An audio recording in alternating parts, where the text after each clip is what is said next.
I know you guys have probably asked yourself, does this guy have a life? Probably not. Probably not. Probably not. No, I don't have a life because I live to entertain you people out there in the good world. Good people of Facebook, Twitter, Twitch. You can't just throw out you people out there. Yeah, yes, I can. Donald Trump got to say whatever he wanted to say, so can I. Donald Trump got to say whatever he wanted to say. That's true. So Walt can't. I mean, I'm not a former president. I'm not 45 or nothing, but yeah, I could do this thing. Oh man, welcome in hour number one of bFb, where of course I am the advocate, quality broadcaster, front runner. What are you even doing? Jam into the wolf pack. You might wind up in a body bag. Who was in the wolf pack? The Rock. The Rock? In the wolf pack? You know you're a wolf pack? What the hell are you doing right now? The Rock, Stone Cold, Triple H, Roman Reigns. Listen, I'll tell you something. My tribal chief is about to be upset because Tobosh is about to let us down because Tobosh has decided that he wants to go trick-or-treating on Halloween instead of seeing the tribal chief when he comes to see us here. Yeah, well, I want to go trick-or-treating too. I want to get more. You might wind up in a body bag. You know what I mean? Right. But no, yes, welcome to our. You are one of your what? Go ahead, list. I already listed them. I already listed them all. 15 different outlets. I already listed them all. I mean, I have people don't listen to him. Walter Barber. That's what he's doing. I still have that on my phone. You really should take that out. It's stuck there since 2014 we met. There you go. You should really take that out. Go ahead and introduce me so people can get it. Sitting to the right of me is the residential player hater himself. What was it? I forgot what you called yourself. What we called you at Monday night. We need another nickname for you. We don't need that. Okay, well, go ahead and take it away. That's right. Shout out to all my haters out there. You hate here. He is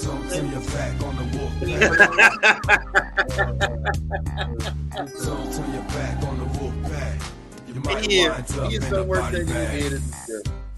Listen, Kendrick, shut up. Anyway, I'm just glad to be here. Football's on the screen over there. We're talking sports. We're talking about a 3-1 Dallas Cowboys team. The Dallas Mavericks are back in action. The Stars are back in action. The Rangers finally ended their season. Thank God that's over with. Jesus Christ. But no, I'm excited. It's fall. It's fall time. We're getting there. I mean, we're getting that spooky season. Come on. Why are you excited like that? I mean, what can I tell you? Are you not into the holiday? I'm not a Halloween guy. Alrighty. I'm just not a Halloween guy. Were you one of those kids that couldn't do the trick-or-treating or something? I could go, but my mom also would send us to church on Halloween. We would call it Halloween Will Be Thy Name, is what we would celebrate. We go to church. That's when you go to church and dress up like biblical characters. Oh, sounds so fun. Yeah. Did y'all also have I know some churches, the hardcore churches, they have Halloween, Hell Week or something, where they show you what hell is like if you sin. Right. Did y'all do that too? What in hell do you need when heaven has all that you want? Is the phrase that you go with. I don't know if I generally enjoy that, but for the most part, Halloween's fun, man. Getting spooky, that's how you get girls. Hey, let's go watch a little scary movie. Well, I'll tell you what, the guy who'll be here in a few minutes, who sits to left me, this guy here, he loves Halloween. Yes, he does. I mean, he dresses up. Well, it's because, of course, one, he was born on that month, in the month of October. Okay. Second of all, I mean, it's just a fun-ass holiday. And third of all, it's a fun time to go get drunk with girls, and they all dress up in their nice little costumes and stuff, and everybody gets freaky. Gets freaky. Yeah. Okay. I get freaky on Halloween. Well, all right, pal. What you do in your spare time? You want to keep that to yourself. After we take the little ones trick-or-treating, after they're in bed, then we go do adult Halloween. Shout out to Maria, who is speaking to you probably. What'd she say? She said, hey. Oh, hey. Hey, Maria. How are you doing? Salam. Salam alaikum. Get out of there. get out of there. But we got some fun stuff playing tonight. Tovash should be here in just a few minutes. Don't worry, ladies. I know you're concerned. Don't worry. He'll be here. I don't know. I mean, sometimes he might. I don't know. Sometimes I give up on trying to guess where Tovash is going to be. He shows up. Deal with it. Wow. You sound very haterish. Listen. We're here. Come on. The ladies want me, okay? That's what they're here for. And I'm going to give them a show. Anyway, like you saw at the top of the show, I guess we got to talk Cowboys. Mm-hmm. Mavericks, talk about some rumors that's going on around the world or whatever. Go ahead. What? I was going to say, Cowboys-wise, I was going to say, we're doomed. There's Shams. She is coaching tonight. That's why she's not here tonight. She's somewhere coaching tonight. Well, I'm glad she's coaching. She's a great coach. She knows her football. I'm sad she's not here because I was going to talk about how the Cowboys have a significant injury that might doom their season. I swear, is this what you guys do at 1310 the ticket all day? No, you guys just gloom and doom everything. When we get to it, there is a significant injury that is a cause of concern for myself. Why? I won't tell you till we get to the segment. That's called in the business. Oh, and Sham, shouts out to Sham. They produced another dub, 42-6. This Shams is on a coaching streak. Was this the JV team for her brother or her team? I don't know, but whatever it is, sounds like Shams has gotten the dub. So, well, it all counts. Anytime if you're associated with Shams, you're gonna get a win. This is very true. But yeah, when I'm teasing the what I'm going to talk about, I'm not going to give you. She says no, it's my team. No, it's her team. Okay, there we go, Shams. But yeah, I'm going to tease that. But what else have we got? I wonder if that was him who I just heard. Maybe you're hearing things. Maybe it is. But it is spooky season. You got Tovash is going to be excited tonight because the birthday smash is coming back. What? The birthday smash is coming back. And we'll tell you what that's about. I thought you retired that. No, I didn't retire it. And just so you know, I'm trying to retrieve the rights of the No Shirt 9 o'clock from the KNC Masterpiece because the No Shirt 9. Why? What do you mean why? Do you just really want to show your shirt? No. This isn't about me. This is about people at home who just want to take their shirt off. Right. But then you in turn have to do it yourself. No, you don't. Yeah. No, you don't. You don't think the host did that? I mean, listen, if I have to, I'll take my shirt off. I'm in well enough shape now to do it. Okay. I've lost all that weight, so I'm good now. Okay. I got no problem taking my shirt off in the No Shirt 9 o'clock. Okay. If I ever have to. But we're not going to get the rights to it. There is. I saw your negotiation. There's a deal that may have been reached. Listen, your negotiations on Twitter were terrible. There was no negotiation. That was me trying to talk them into it. Yeah, that's called negotiation. No, that's not negotiation. There has been I would never put my real offer on social media. Okay. There's been an offer behind the scenes that has been made that Corey was open to. He was open to it, so we'll see. Okay. Let's just say it might cost me a little bit of money to get the No Shirt 9 o'clock. Yeah, I'm willing to pay for the No Shirt 9. I'm willing to do it. That's how strongly I believe in the No Shirt 9 o'clock. You can't take any bits from a 96-7-13-10 ticket. They're sacred there. Yo, don't worry. You guys, they're sacred. Yeah. How many times I told you this? I don't listen to 1310 ticket. Yeah, but it's cool because nobody else does either. Actually, we're the number one station. Go check out the ratings. We're number one again. Yeah, well, I don't. Your ratings don't matter. Okay, I'm just saying we're number one. We're number one again. You're number one, but you guys still get paid like you're number 15. Well, the rest. Then, if you want to, the rest. Ooh, I don't know. Yeah. Lose your job right here on the show. Go ahead and go for it. Let's take a break real quick when we come back. Let's come back and preview the Rams Cowboys game. And let's talk about the concerning injury that we just lost a player for the year that could spell trouble for the Cowboys going into this Rams game. I don't know about anybody we lost for the year. See, not even Walt knows about this. This is how secretive it is. Did you tap into your network over there at 1310? Is that what you found out? Actually, it's well known. So you probably, Mr. Football over here that probably didn't want to not care about it, but I care about it, and we'll talk about that next here on Best for Business.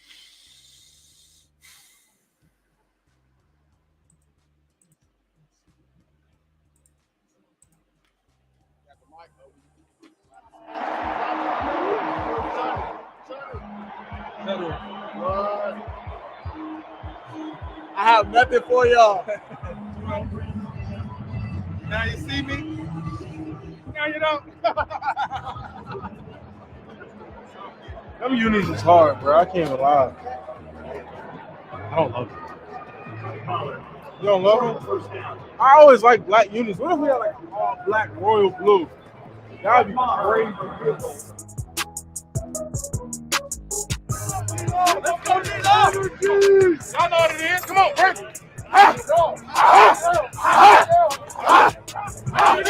Wake up, bring this energy. Yes, sir. One play at a time, over and over and over again. Starts with this group. Yes, sir.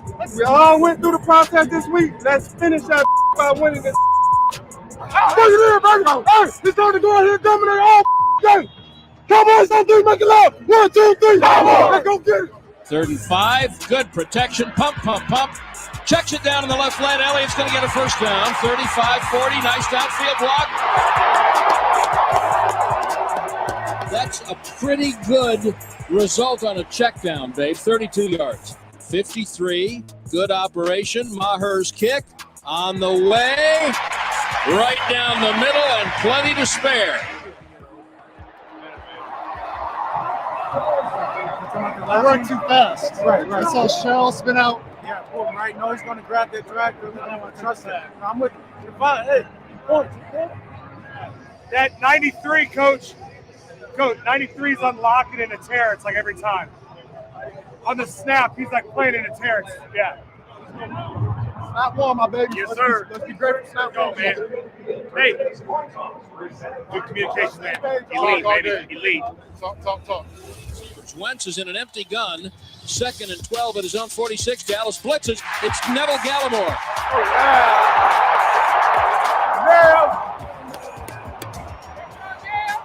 Third and 21. Snap to Wentz. Get him, Lock. Pressured by Lawrence. Throws it to the ground. Incomplete. Back goes Rush over the middle. There's Lamb wide open. Slant 30. Turns right 35. Davis on Lamb, no match. Play action on first down. Throws it out left. Lamb again. 45 midfield out of bounds. And it's an eye right. Rush under center at the top of the blue star. And they will give it. They'll play fake. And he'll throw deep to the middle. And There's again, boy. There's again. Oh, yeah. 45 yards on the right hash. And here's the kick away from 45. And he got it. Wentz stamps his foot, snap is back, gives it to McKissick coming right. They had a couple of great blocks. First down and more. Sideline. Van Der Esch finally gets him. Tight end in motion right. Pounding for the ball. Looks back. Rushed. Throws a fade right side of the end zone. Touchdown. Dotson. 94 rush yards. That makes me so mad. I seen him. I was watching the target. He did that last year too. I'll come back. 17. And then he just did it again. They ain't gonna do it again. He only do it like once a game. Yeah. I was like, they ain't gonna do it again. Yeah. He ran out up, come back. I ain't get the hour enough. I ain't get the hour enough from one yet though. He ran it out the first time though, but they trying to set me up. They trying to set me up for later. They gonna run it out up later. Let's go get 7. Let's go. They can't stop us. We're stopping ourselves. Let's go get 7. 3rd and 8. Back goes Rush. 5-man rush. Zach Martin's beat up the middle, but the pass is good to Gallup. Yeah, they can't hold him, boys. If you still got that, Snap to Rush. Draw. Up the middle. Look at this run to the 10-yard line. Yo, he hit the hole so fast. He look like me when I play running back. Back in Little League. I was wow. 4 out of 6 in the red zone, which is 8th in the league percentage-wise, but boy, it's been a struggle. MG. Big 3rd down. Snap to Rush. He's going to run out to his right with room. MG. Somebody come help him. Throw in the end zone for Gallup. Got it. Touchdown, Cowboys.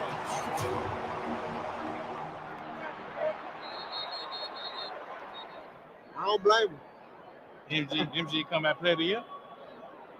Around. Yes, sir. Welcome back, Killer. Yes, sir. That might have been the easiest touchdown of your career. I was hauling ass, bro. I was running so fast. Man, I got in front of CD ass. I know you did. I was moving. I'm taking this. Dallas leads 12-7. Snap to Wentz. Here comes pressure. Throws it deep down the left side. It is intercepted by Diggs. I don't know why you trying that. He got the Everson Walls aura. This guy ain't going about fast as hell, too. This type of game they want, though. They want a slow game. They can just run it. They don't want y'all coming. Everybody plays like that. Stop running the back. You got to stop it. It's 2nd and 9 at the Washington 38. And there's a handoff to McKissick coming to the right. Oh, he's in jail. Coming with 5. Wentz throws it out of screen. Good play. I don't know. See a 6. On play action. Rush going deep middle. It is caught at the 20 by Noah Brown.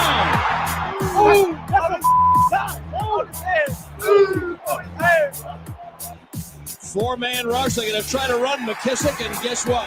Coming right to left in the white jerseys, silver helmets, and pants. Rush under pressure. Throws deep. Skinny post. Walk in. CeeDee Lamb.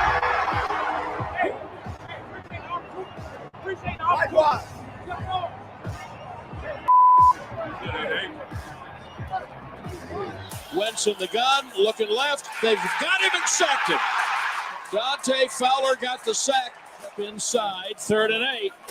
Wentz in the gun. They're sending 6. Wentz gets rid of it over the middle. It's intercepted. It is Deron Bland, the rookie.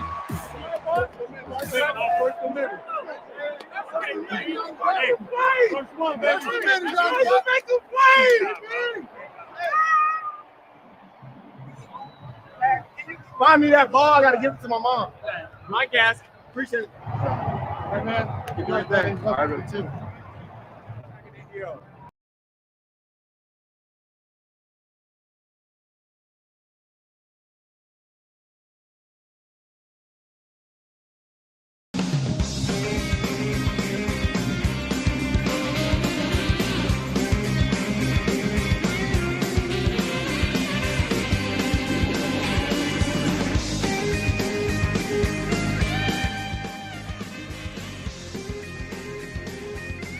Join us live this Sunday at White Rock Owl House Brewery, where we will be having the Cowboys versus the Rams watch party, pregame, halftime, and postgame show live from there. And also there's a situation that has developed to where my sobriety is on the line in this game, to where if the Dallas Cowboys and Cooper Rush do not produce me a dub, I will have to drink a beer live on air.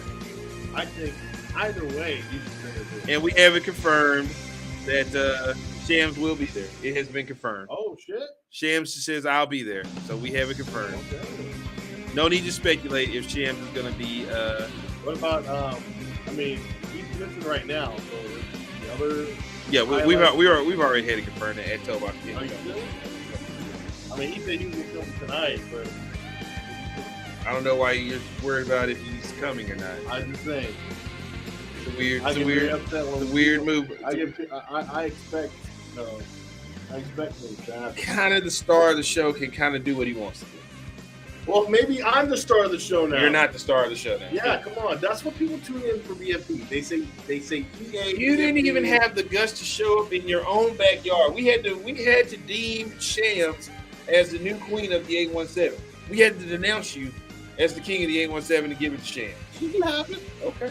I don't care. Okay. Like I care. I want like that title. Well, I got bigger aspirations. Something we do care about is the Cowboys Rams game. 3-1. 3-1, and all the haters are out there. All the haters out there, they're crying because the Cowboys have done the unthinkable. With a backup quarterback, they have gone 3-1, and some people are trying to say, well, we apologize for some of the moves they made in the offseason that a lot of people, including myself, have questioned, including Tyler Smith at line tackle, and some of the offseason acquisitions. People were doubting the Cowboys for these moves, but look at it now. The Cowboys are, at least for now, doing it well, aren't they? I got no complaints with the Cowboys. No, I don't. I mean, well, actually, there is a little bit of a complaint. More of an issue, more of a worry. As you know, EA is the worry ward of the show. I get worried about a lot of things. Well, I was fine up until I saw the injury report. And earlier in the week, we found out that long snapper Jake McQuaid has torn his triceps. Now, this happened on probably the last play of the game against Washington. That is a big issue, Walt. I know you have a face like you're, oh my God, you're stupid and all that. No. Your long snapper is very important, especially for special teams. He's the one that, you know what he does, right? He's the one that snaps the ball to the holder so that the kicker can get it in, right? He also helps the punter out. These are major things on special teams that you need. And I'm telling you right now, the Cowboys have got lucky because before Jake McQuaid was LP Ladisor, who had that position for almost 15 years. Okay? Then you have Jake McQuaid, who comes in there, and we got lucky because he's a badass. But right now, you just signed, two random guys to come be the long snapper in a hurry-up effort? That worries me, Walt. You should be ashamed of the broadcasting right now. First off, I want you to read what Shams has put on the screen right here. Kick him out of the studio. You were up here telling me about somebody who catches the ball and places it on the field. See, again, you don't even know. You know football? You know football, sir? I guess not. Let me explain it to you, okay? What is it called? Mansplaining? All right, let me tell you. All right, the long snapper, kind of like a center, right? He's in charge of snapping the football to the holder so that the kicker or the punter has the ball, or he goes directly to the punter. The long snapper is very essential in special teams, right? If you don't, you're going to get blown up if he's not talented, okay? There are very few people that can do it very talentedly. That's why the Cowboys got lucky with Jake McQuaid. He was an awesome long snapper. The best long snappers you don't hear about. You never hear about. Why? Because they do their job, Walt. They go out and do their job. But if they suck, you'll know their name on Sunday. That's why it worries me. Now, maybe these two new guys that they signed, maybe I'm overreacting and they're just as good. But we don't know that. And you know, guys off the couch right now in October? You really think they're good enough? We don't know. There's a lot of question marks there. So, yes, I'm a little bit worried. And I know, Brian, you're on here with me. I know you're out there. Back me up. Why do you always need somebody to back you up when you're making a dumbass statement like the L? Just to prove it. We have a team where a backup quarterback is balling right now, and you are up here talking about a damn long snapper. Because it's an important position that, again, it's one of those positions where we don't think about a lot. We just sit there, we take it for granted, and once they're gone, once their ability is gone, we will have to worry. We went through a little bit after LP Ladisor retired. You know, we were trying to figure out if Jake McQuaid was going to be the guy, but he was. He turned out to be a great player. The problem is we don't know about these new guys. I don't know them. I don't know. I never heard anything about them. You could be the long snapper right now. That's how much we know. And that's a big worry, especially about chemistry issues. The holder and the kicker need to make sure they, everything needs to be on time. Everything's about connection. Brian saw this broadcast and is weighed in. Are you really worried about the long snapper, EA? It was one bad game. One bad game? Yeah. What are you talking, Brian? What are you talking about? We don't even know what the hell you're talking about. I say he's hurt. He's right. out for the season. Right. We don't even know. I don't know if the backup is coming here that they just signed off the season. He's just as good. Does he have the chemistry? Is he going to root? You know what's going to help the one guy who does? Excuse me while I try to say this segment. Cooper Rush is going up against the. You know your guy, Brett Moore? He's not my guy. That's your guy. He's not my guy. That's your guy. He's not my guy. He's been doing it great, right? He's never been kicking it like no other. Well, I'm sorry. He's doing his job. Right. Well, his job has been impeded, whatever the word is, it's been impeded now because of the long snapper situation. Again, it's a chemistry issue. One person off the line goes down, it all screws up. But don't worry about it. Go ahead. If it happens on Sunday, come find me and I'll laugh in your face because I know I was right. Okay. But there are other issues too, though. There are tons of issues. Yeah, like your wide receiver. Your wide receiver. War injury. He's going to play on Sunday. How do you know that? Because he's CeeDee Lamb. Just because he's CeeDee Lamb. Wide receiver number one on the team. Well, I mean, we saw the way that the LA Rams played on Monday night. They're not their team. They got distinction within their locker room. They're fighting each other on the sideline. That's true. And the best thing for the Dallas Cowboys to do is to pounce on them in this time of need. And that's what we're going to do. That would be the key strategy, is to punch them in the mouth right from the start. No. Rams- We're going to pounce on them. We're going to take advantage of take advantage of their weakness right now, which is themselves, and we're going to pounce on them and get this dub. And I'm not going to have to drink a beer at the brewery on Sunday. First of all, the better terminology would be punch them in the mouth. Again, No, we're going to pounce on them. Either way, Kick them while they're down. Whatever. But they have to do that, because if they don't take advantage early on, this could be a very ugly game. So again, I think the Rams might use this opportunity and say, you know what, we had a terrible game on Monday night. We need to regroup, and then they're going to focus all their anger and all their issues out on the Dallas Cowboys. That might not be a good recipe for the Cowboys. What game has the Rams played so far this season that makes you think they could pull something like that off? Well, I'm just going off. They are the Super Bowl champions. Okay. And they still have talented players on their team. No, they don't. They don't? No. Is Matt Stafford not talented anymore? No, he's battling an injury. That's why he can't throw the But football. he's not talented. He sucks right now. Yeah, but overall, does he suck? As a player, does he suck? I don't care about overall. I'm telling you right now, he sucks. They have also Cooper Kupp, who's still Who throws him the football? Same. Matthew Stafford, who sucks right now. Still a talented wide receiver. How about the defensive end? They still got Aaron Donald? Really? Because I kept hearing about how he was on the field and they got blown off the field with him on the field. But I'm saying he didn't play a lot of plays last game. He's off the field. He's off the field. But Aaron Donald still is maybe one of the best players in the NFL. And what was that? Cowboys have issues across their offensive line sometimes with big guys up in the interior. Right. I'm just saying. Right. I'm just saying. They also have Jalen Ramsey, Sassy Ramsey. Who's getting scored on every other play. Okay, but they're still talented players that we know of. And I'm not saying that you acting like this is a foregone conclusion. By the way, Vegas doesn't think the Cowboys are going to do well, because guess what? The Rams are a 5.5 point favorite. A 5.5 point favorite right now. Right. Good. Good for Vegas that they think that and they feel that way. But however, I have taken the Dallas Cowboys to win this game. You're taking them just because you just want to drink. In order for me to make the bet, I would have to take the Dallas Cowboys. Cowboys defense, be ready for Cooper Kupp.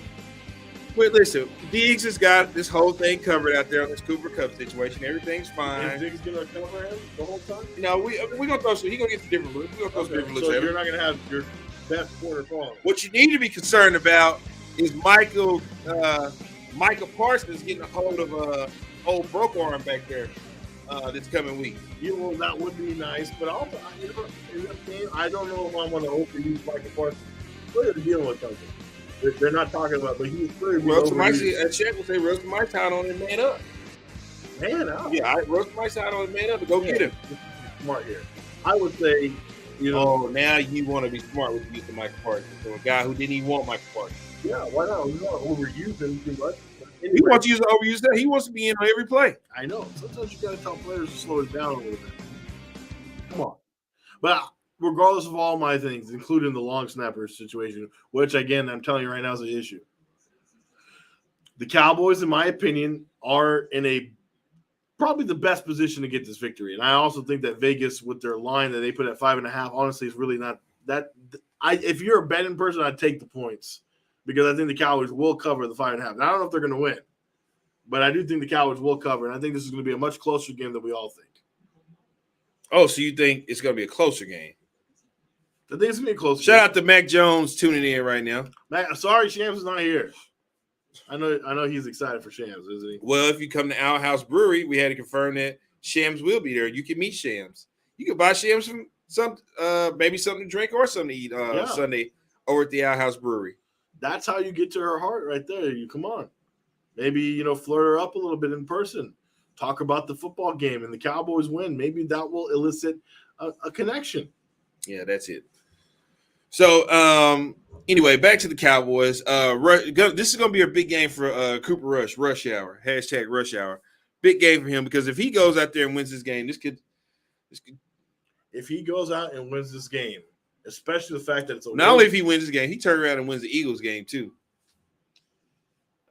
You may hear they're already starting to change their tune a little bit about Dak Prescott. Why are they changing their tune? What do you mean? Yeah, well, go on. We went from Jerry went from he'll be back in 4 weeks to Well, we need to make sure he can grip a football first before we can put him out there on the field. All right, well, that's just Jerry just correcting his initial mistake. We all knew it was going to take this long. I don't know why people are sitting there like, oh, well, Dak, didn't know. They always knew the timetable. Yeah, right? Even Dak was out there rushing himself, but Dak.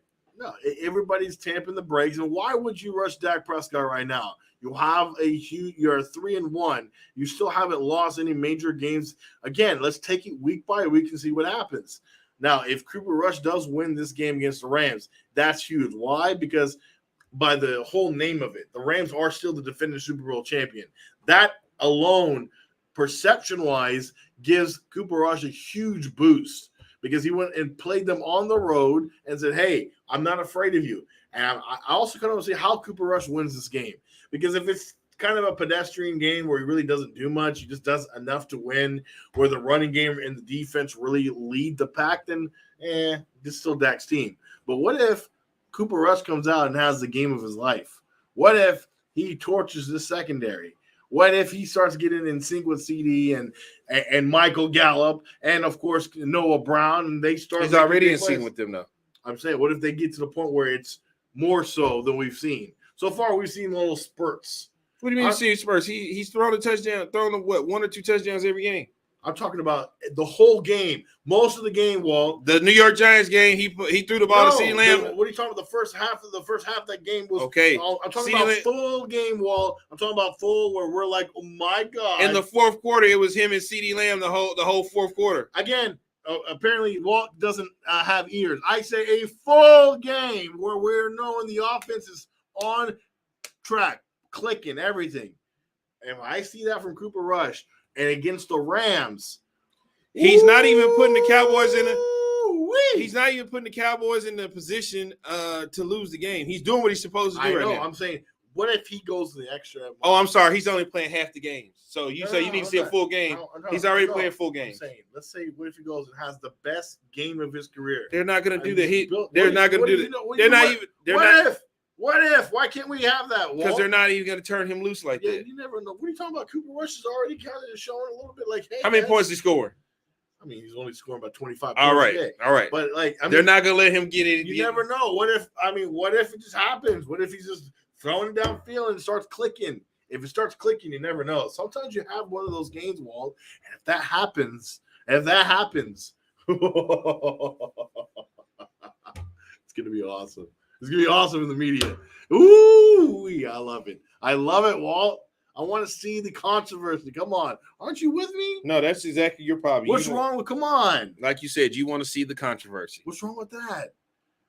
Why do you want distinction within the Cowboys locker room? I want to see two things. One, a Super Bowl championship, right? If I can't get that, controversy – what did you say? You know what's so funny? Is you hate Skip Bayless, but you acting like Skip Bayless right now. I'm not really. You really are. No, because Skip Bayless just does, he doesn't really believe it. I actually believe it. I think it'd be awesome to watch a quarterback controversy. Why not? Is this fun? Something fun to watch for his fans? And it's interesting. I know in the end, Dak Prescott's still the quarterback. You're supposed to be focused on getting dubs. You're focused about drama. Do you go? You watch that One Tree? You watch shows like One Tree Hill stuff? One Tree Hill's awesome. Yeah, Dawson's Creek stuff like that in your spare time. One Tree Hill is good. Okay, that's the type of stuff you watch. Sophia right? Bush is my girl. Yeah, that's what you watch in your spare time. No. Obviously, clearly it is because you want drama here in the Cowboys. You want distinction within my Cowboys locker room. I don't want distinction. I just want a controversy. Like, hey, who's our quarterback going to be? That's a fun question. You never know. But again, I think Cooper Rush I think he's doing well right now. And I think against the Rams, and this is a perfect timing also because the Rams aren't what they are. And so you're going to go get against a team that's kind of broken and see what you can do. What if you're the team that puts the noose around the Rams? Fine, and let it just go. Wow.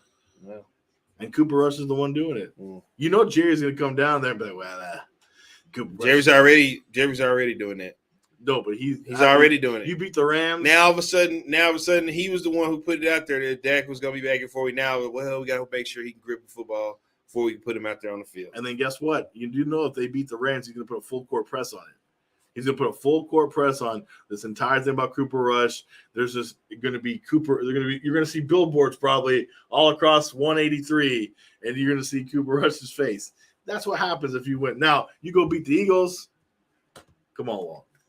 But let's not get ahead of ourselves. Let's see if we can beat the Rams. I do think they can, though. But it's going to be still this will be a tough game overall. Because the Rams, to me, I think a lot of people are like, well, they look weak the last few games. Okay, but they still have, like I said earlier, they still have talent. And that I think that they could put it together. And what a game. The NFL's like that. This would be the game where, okay, the Cowboys, finally get like what's coming to them, right? Maybe they got lucky in the last 3 games, and now the Rams are the first team that comes down and say, okay, well, we're taking it to you.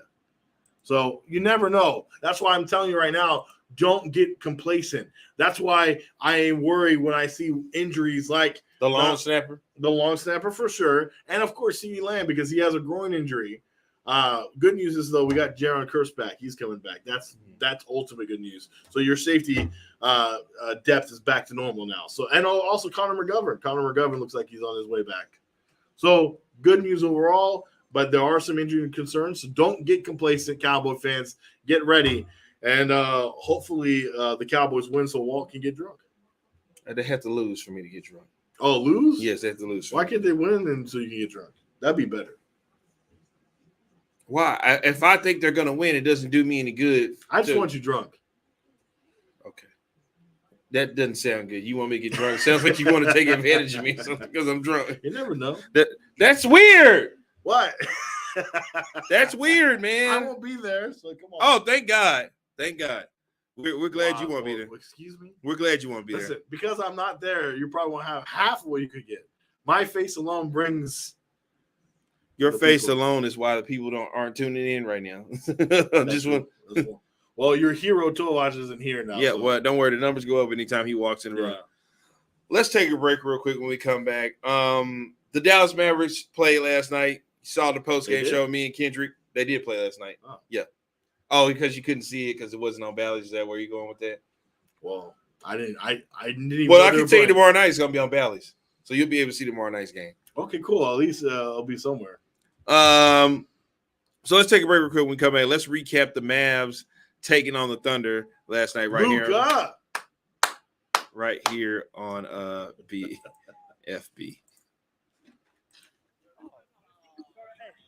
Come on, man.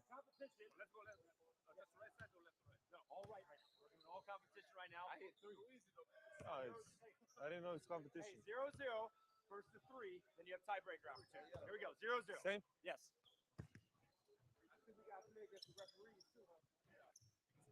Two. Hey, don't miss that, though. No, you don't have that. That's 2. Shoot your floater. Shoot your floater. I like that. Do what you do. Do what you do.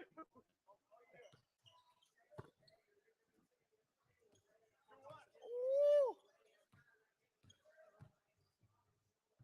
Oh, yeah. Come on, Joe. I like that double team. No! Oh! On the line. You saw it. On the line. No. On the line. Roll. Bro, you got a jersey on. You need 2?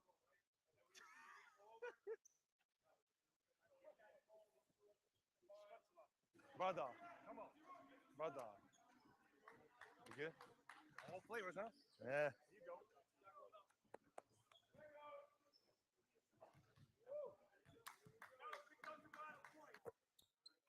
Say less. Yeah, it's 100 in my pocket. Oh my God. Oh, that's a miss. That's a miss here. How's everybody doing? Good morning. All right. How was the day off? Anybody do anything exciting besides sleep? You worked out? What's that? Podcast? Yeah. Run your race. Put that on NBA TV. Hey, I love the ad. Okay. What's it called? Run your race. Run your race. Okay. Spence was on it. Way to support. Way to support. Way to support. All right. Before we get started, does anybody else, I did this last year, have a company that we can support? It doesn't have to be healthy. You have a foundation. Okay. All right. So let us get some more information on that, right? Supply the information so that we can figure out as a group how to help out, right? This is who we are, right? We help each other. Okay. Nothing? All right, let's get to work. Let's do it. Let's go. Mavs, let's go, swing. Everybody down here on the baseline, let's get 5 guys out. Take it easy on 77. Oh, take it easy on him. Oh, he had video. Did he see video? Okay. All right. Good job, Rook. Good job, Rook. Yes, he would. Way to stay down. Yeah. Hey, stay down. Washington and Chicago. Shoot over you. Yeah. Rip, give me that. Stay down. Yeah. There you go. Good job. Are you going to sell your Christmas Day games? I'm trying. Because that's already, some people said that's already skyrocketing right now. Oh man, that thing skyrocketed. It's listed for for like 800.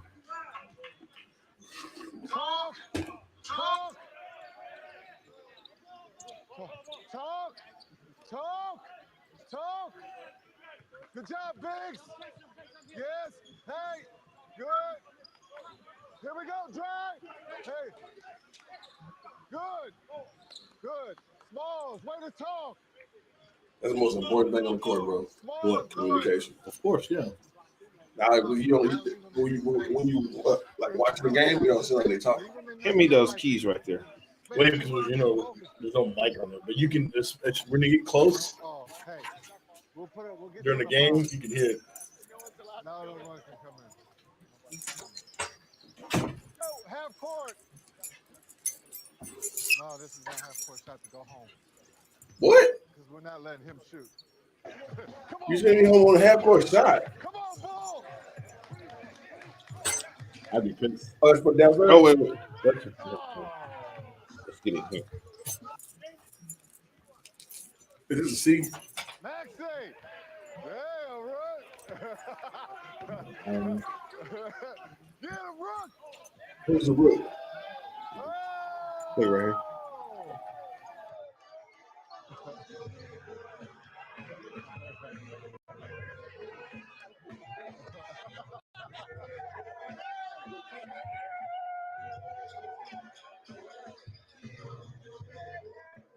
Hey, talk sooner to him, right? Just earlier is better, right? Even like it's way before, right? Then he knows because he's saying, "Hey, what's happening?" Right? Because once he peaks, they're gone, right? A little earlier, Maxie. Great job. Rebound! Got a rebound! Got the rebound. Stop doing shit. Talk! Got a rebound, got to help rebound. Let's go! Push it! There you go. Good job, Rick. Oh, keep playing. Hey!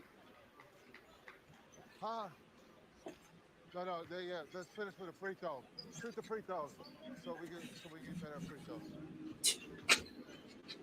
Play yourself! He's just like Hully Gully, just do this. Good coaching. Way to be low. Okay, Russell. Ooh. I feel like kid want to go home himself. Get in.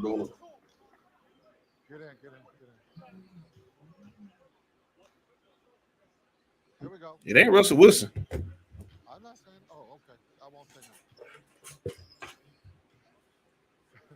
Like this boy in the offense. Yeah. Let's go. I know. Right, though.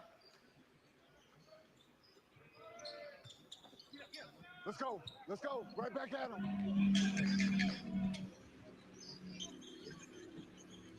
Oh no! Block. Yeah. Somebody getting fired. Tell me, this is a cursed game. Hey, As long as it ain't my team doing that bullshit. It might be. Walt doesn't think it's a big deal, but we lost our long snapper. I know. But somebody doesn't think that's a big deal. It's not. Shit, go for it. Hey, here's a good question that I had with Shams.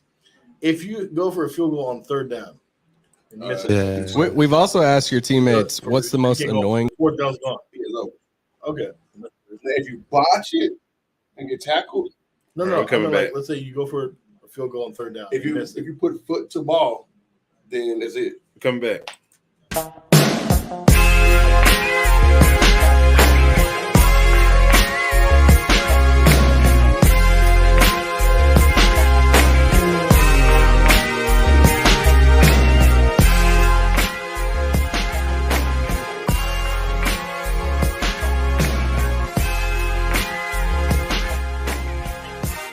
Join us live this Sunday, White Rock Owl House Brewery. I was over there the other night trying some of the food that they had me out there for. Let me tell you something.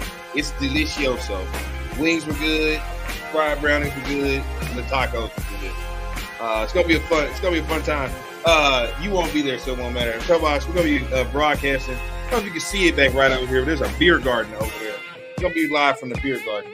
I see it. It's nice. Yeah, it's gonna be over there from the beer garden. Beer there, like the garden has beer. Right. That's exactly what it is. No, I'm jealous, honestly. Like it really looks awesome, so I am a little bit jealous. So You should. You should be. We're glad you're not coming now. So why you can't show up? Work. Okay. You gotta do all that other stuff that you always do. Yeah. So basically, he'd rather choose to go push buttons at 1310 ticket. And there's a beautiful view of downtown Dallas, what it looks like outside right now. Look at that. That's beautiful right there, isn't it? That's our city. That's our city. D-Town, stand up. And speaking of our city, last night, Vosh, it was a basketball game that took place. Yeah. The Dallas Mavericks took on. Well, first off, man, before we can get there, how are you doing, man? How we just going right into skip past the intro. Just going right into it, man. How you doing today, man? How we doing, guys? That's a good question for you. How you doing today? You are an hour late. You're not even showing up on Sunday. How are you gonna get on him for not showing up? I show up when it counts. Sunday counts. Sunday really counts. Sunday counts. I mean, either way, we get paid either way, so it doesn't matter. Right. Thank y'all. Get paid either way. Thanks for eyeballs, and we appreciate everything. So keep watching, tell your friends, keep watching. Yes, thank you. We need the money, right? Yeah, we do. We love the money. Like I was saying, Bosh, the Dallas Mavericks took on the Oklahoma City Thunder last night in a weird. I don't know. It looks like they were from Tulsa instead of Oklahoma City. Still trying to figure out what happened there with that last night. Preseason games in the NBA confuse the hell out of me because, for one, they don't even play in their regular gyms. They want to hop on a plane and go to Dubai. So wasn't the Suns and Lakers game was in Vegas last night? And then, so Vegas is an NBA hub right now, a preseason hub, and they're also doing things for, of course, in the summertime with Summer League. So Vegas is really live. And then even so with LeBron's comments, I don't know if y'all heard them. No, I listen to everything LeBron, so I heard it. But yeah, like Vegas pretty much is a sports. That's a real sports town, DFW. Hint. And then I will say that there are big rumors that the NBA is about to expand. And not only that, they need 2 more teams to make it equal. Mm-hmm. So if they were to do that, of course, Seattle's one of them because they want to bring back the Supersonics. That's the whole thing. But Vegas would be the other team as well. That would mean that, of course, you would have two more teams in the West, but you would have to slide over a team in the East. And that's easy because you're probably going to move over Minnesota. Oh, well, no, I was thinking more like Memphis. Look where Memphis is. Well, yeah, Memphis or Minnesota, but either one, those are more Eastern Conference teams than anything. And you remember what I said the other night? Hell, we'll go over there.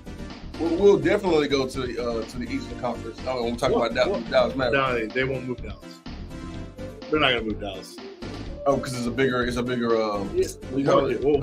sports market. Yeah, we're a big market. Second of all, I doubt Mark Cuban will want that. I think he would be to go to the Eastern Conference. Yeah. Cuban would love to go to the Eastern I Conference. don't It's think easier so. over there. I see. Here's the thing: we think it's going to be easier, but once you start, we're just saying because of talent right now and where it's at. But eventually, it won't stay like that. Remember, in the '90s, the Eastern Conference was the it conference. Yeah, we're 30 years away from that. Well, they're going to switch to another time. You never know. We could be on their whatever that word was. The precipice. Precipice. There we go. Of a switch. But I want to get back to what you were saying about this weird preseason thing where everybody's playing differently. You had the Suns go to Australia and get a butt whooping. Yeah. Then why would you go all the way for a butt whooping? I don't get that. And if you're going to travel well. Put at least some kind of effort in, right? Well, it appears that they still want to stick to that whole global marketing thing, and I think it's working well with Commissioner Silver. There's a team over there in Dubai right now, and that's where he is. And so, my people. Yeah, and so I would love to go to Dubai to play basketball. Just go to Dubai, period. Dubai. Just to say this. Dubai is becoming a big sports town now, like the sports area, because they already have huge boxing matches that are going on in Dubai, and they're all mostly for YouTubers. YouTubers are going over there to box. So it's becoming a huge phenomenon, and that the Middle East, now they have the Live Tour. Like the Middle East is just trying to buy up all these sports and take advantage of it, which is very smart. It is, and because people from here are traveling more toward Dubai. Dubai ain't like Kuwait City because of the beauty of it, and even going to Egypt. That's a bucket list place that I want to go to see the pyramids of Giza, stuff like that. I mean, we already know Antonio Brown was very turned on by the beauty. He was popping that champagne bottle in the pool. Stuff like that. Continue to get bigger. He's carrying on what David Stern left behind. I think it's a cool thing. Jordan them left behind with Barcelona. The NBA is global, and pretty much it's the mecca of all global sports when it comes to popularity wise. Not even soccer football is popular here, but basketball is popular everywhere in the country. That's true. Across the world. But let's get back to the Mavericks. Well, you watched this. We had the whole pre-half and post-game show. Yeah, we did. We showed out for Dwight Powell last night. Yeah, that was. Showed out big time. I still question why Dwight Powell is still on the team, but Dwight Powell showed out last night. I told you my guy was going to show up and show out, and that's what he did last night. Because he played a team in Tulsa. He played an NBA team, and he did. Well, he was good in the first half. After the first half, kind of wasn't good anymore. Yeah, I still wonder why Dwight Powell's still on this team. I don't know why. Still questioning, but good for him. I'm glad he had a first half. But my guy Hardy, the Hardy Party? Yeah. Hashtag Hardy Party got going. Me and Tomash had a little comments on Twitter. Like, if this guy can be consistent, he'd be a great addition to this the roster going forward, especially in the playoffs. Put up 21 points last night. Walt, you've been watching him. What do you think of Hardy, and do you think he's going to be a viable guy for this roster? Yes, I was very impressed with Jay Hart last night. The Hardy Party got going. Matter of fact, I forgot. Anytime we talk about him, do I have it on here? I don't have it on here, but we got to play Nelly hot in here.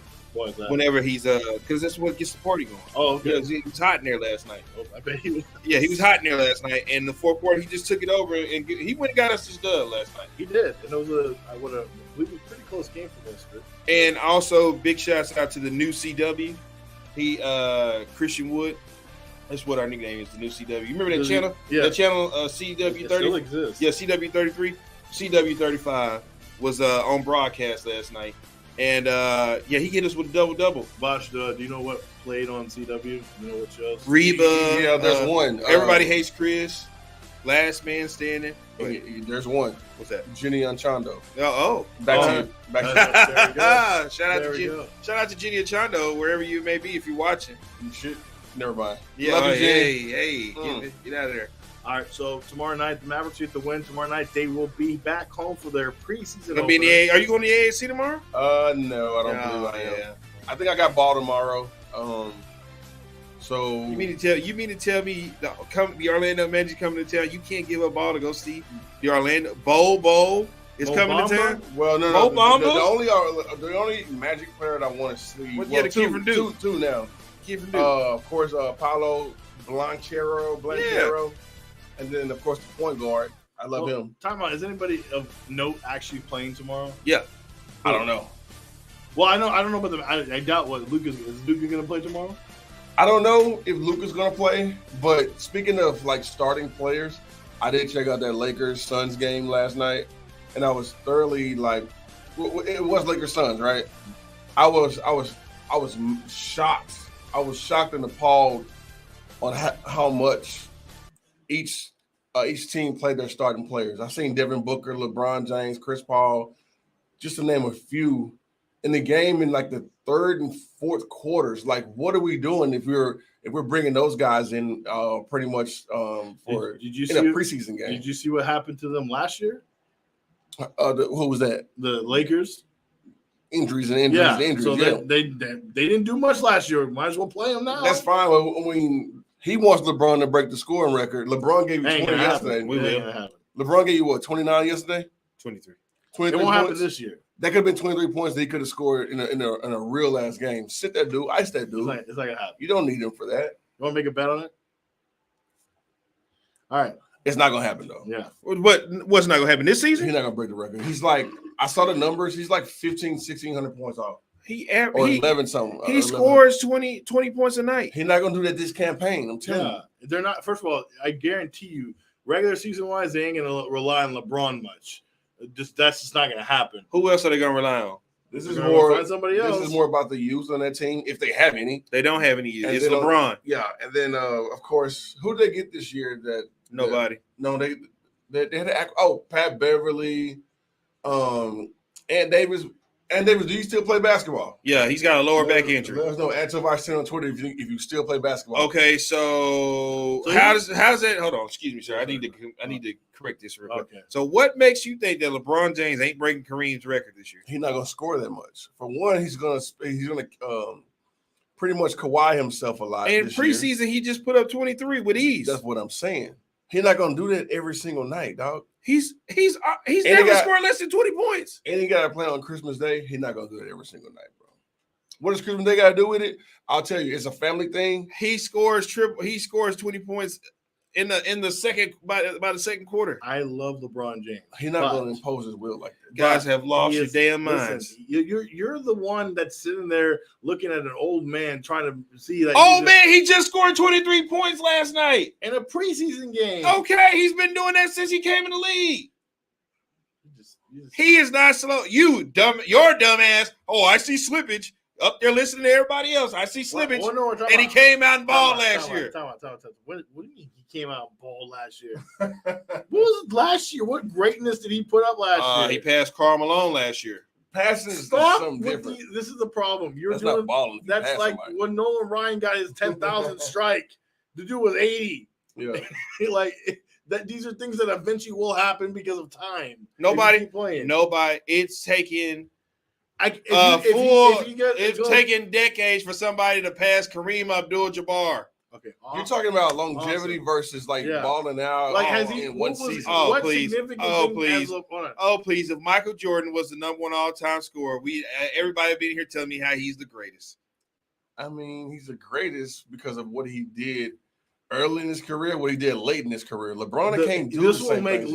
This will be a great thing for LeBron right now. Go get an array of offensive weaponry instead of like, oh, I'm a power bully ball everybody, and then that's how I'm gonna get my points.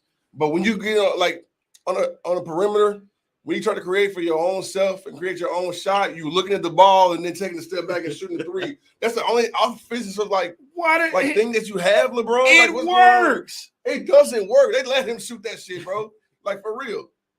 You was a couple weeks ago you saw the one kid lock his ass up on perimeter. Okay. That's gonna happen a lot, bro. I'm telling you, LeBron. My thing is also the Lakers again, like we said. Wait, hold on, Celia. Agree with what? Are you agreeing with Tomas? Come on. Listen. Okay. Also, Celia, do you follow me? Hey, Tomas, but Walt, answer this. How did this go? What just happened here? How did this become a hookup? No, what I'm just saying. No, she's a smart woman. What I'm trying to say is like, okay, so let's say LeBron, who else does he have on the team? Because if he gets locked up, let's say they put a triple team on him. What else is that? And Davis is out half the year. Do you think Russell Westbrook is going to do anything? Pat Beverly? I better hope so. Have you lost your damn mind? And by the way, who's going to triple team LeBron James? I'm telling you right now, they already said they want to trade. Like there are rumors that they are willing to trade right now before the preseason. I know a team that should take him up on that offer right now. The Dallas Mavericks. I'd take Russell Westbrook in a heartbeat for 1 year in a limited role. I don't think he messes anything up. Yep, nope. Take him for 1 year. He would help free up Luka. Ooh, boy, he would help on the perimeter. What do we give up? Oh, you have Tim Hardaway Jr. Give it to him. I won't give him my first rounds though. We ain't give him no first rounds. No, we ain't giving him no picks. You can have Tim Hardaway. What else you want? You want Dwight Powell? You have Dwight Powell. Okay. Well, Dave, you want Davis Bertans? Let's say that happens. Do you think Davis Bertans? Does that help LeBron even more? Either way, he's yeah. What have I? So you guys don't listen. This is what I've been telling you. This year is about passing Kareem on the all-time scoring list. That's all it's about. Listen, I gave LeBron credit because guess what? He won, and I'm not one of those people that put an asterisk on his last championship. I think that's stupid. A championship, right? Well, Vash, I'll take it. Yeah, it's a championship. Okay, I don't care if it was in the bubble. You still played the best of the best. So everybody was on the same playing field. Everybody had the same time off. Everything. So good. That was great, and I give him credit for that. But it is done. He is done. He is done. And you know what else? AD won that championship for them. AD and Caldwell Pope won that championship for them. LeBron really didn't even do shit in the bubble. Yeah, he did. He don't say that. AD was for one. AD was healthy, so he was on the court. But he was hitting the big ass shots. Don't say like LeBron was like nothing. AD was that dude in the bubble, bro. He was. Go back and watch. He was the one that was doing that. But they had a whole team. Their whole team. Look how you looking at me. Look at his face. I love how this is a Maverick talk, and we just turned into LeBron hate. It just turned into you know what? This is what we get. This is what we do right here. This is what me and LeBron do here. We take on all the hate right here. This is exactly what we do. And then when the time comes, we shut people up. Listen, can I tell you what your future is with LeBron? He's gonna play out the rest of his little. It might come to detail. You heard Brian Wentworth. He's coming, and he's gonna be like an ambassador here on the team with Luka. Yeah. He'll be a starter in name only. Maybe he. You know what? He might not break it. If we come to detail, he might wait to get the Dallas break. He'll be the Jason Kidd. Yeah. Might wait till we get the detail break. He'll get he'll get the right before Luka announcement. And number 23, LeBron James. And then Sean Heath will be able to say his name correctly.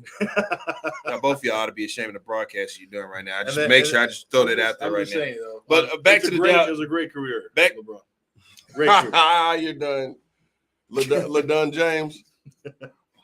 Sorry. It hurts me. I love LeBron. And I still think LeBron's better than Jordan. So there you go. We don't want you. We don't need any more of LeBron. We don't need any love from you when it comes to LeBron. All I gotta say is the number 1 and number 2 are done. So the Mavericks are gonna take on the Orlando Magic tomorrow night. Yes, and hopefully Luka Doncic plays. No, why would you want him to play? Because I'm going there tomorrow covering it, so I kind of want to see Luka play. He's gonna want to play. Just like that whole Dak Prescott thing, like he wants to get on the court. I remember Dorian Finney-Smith saying on media day, "I hope he doesn't play until like the last game. We don't want to play." Well, what is Dorian Finney-Smith gonna tell Luka what to do? It's Luka. He said, "I hope he doesn't." Luka should be good though. He just competed in the whole what is it called over there? The basket. The Euro basket. Yeah. Why don't we just wait till the next Friday, which is the last game against the Utah Jazz, and put him out there? I say play him tomorrow for like a quarter. Just put a quarter. Yeah. Okay, a quarter is good. Yeah. Really? How many games are we? Really? What do you need to see from Luka?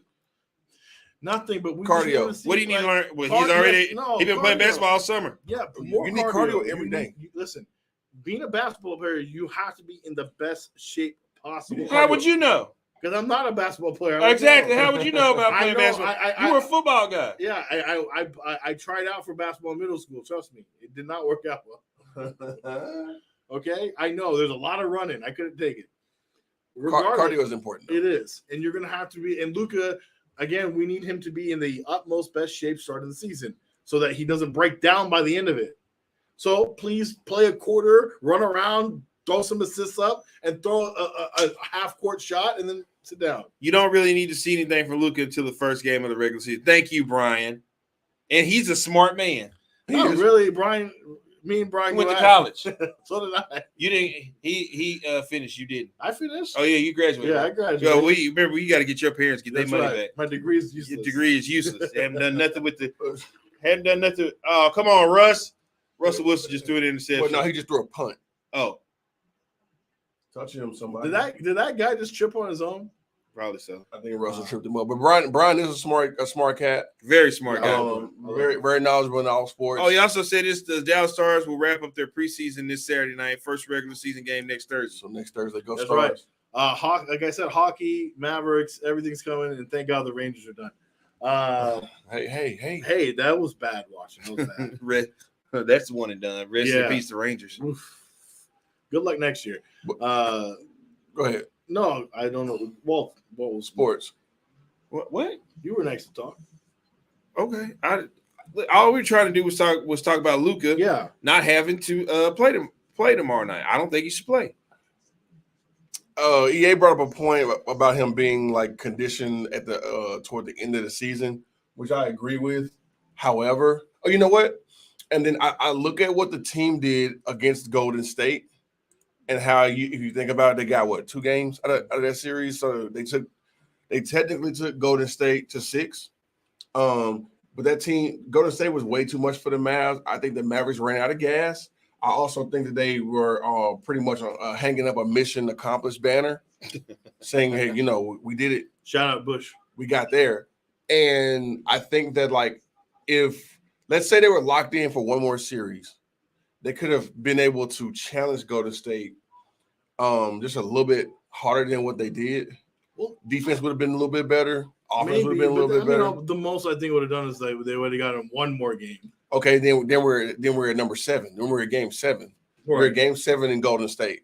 Anything goes in the game 7. So that would have been nice. I mean, I see what they're talking about. I see what you're saying as well. So yeah, I mean, I think that, like you just said, conditioning is important.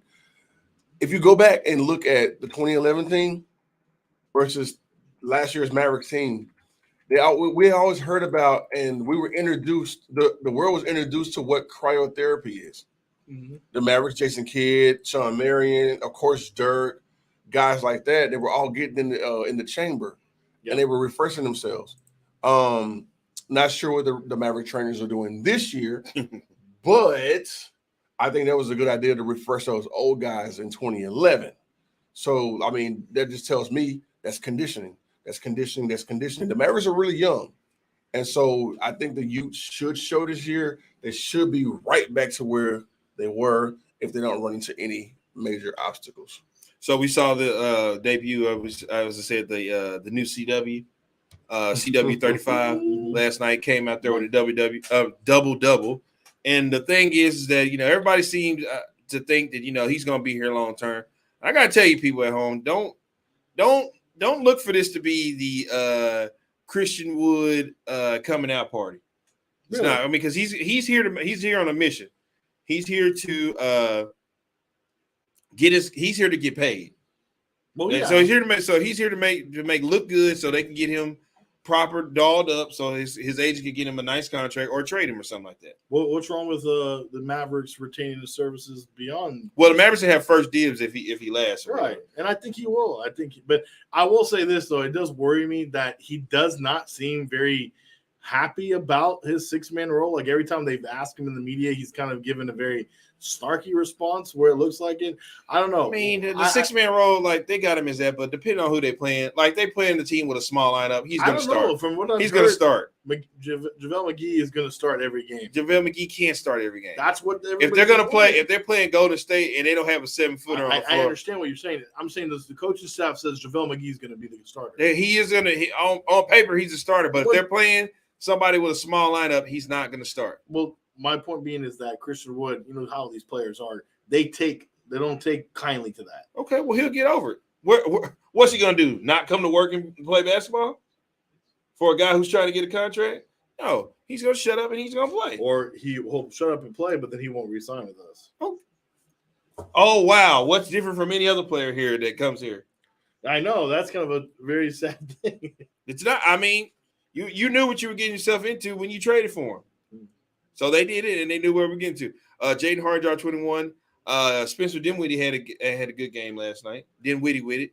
I am very curious to see what he does here in the first half of the season. Dinwiddie? Yeah, because again, we only saw a little bit towards the end after the trade, and he comes in here, and you're like, okay, well, and remember he had a weird thing where he was very up and down even in this short time here. So I really kind of want to see what he does in a full schedule for full time with the team, more chemistry with Luka, see how he reacts. I want to see that. That's going to be my guy to watch this season. Just looking at the stats on Dinwiddie, the 9 points on 16 minutes, projecting that out. I'm looking at a guy who can give you what Tim Hardaway Jr. can give you as well. I'm looking at Dinwiddie as part of the big three. And he's, to me, he's a streaky guy, not like what like Hardaway is.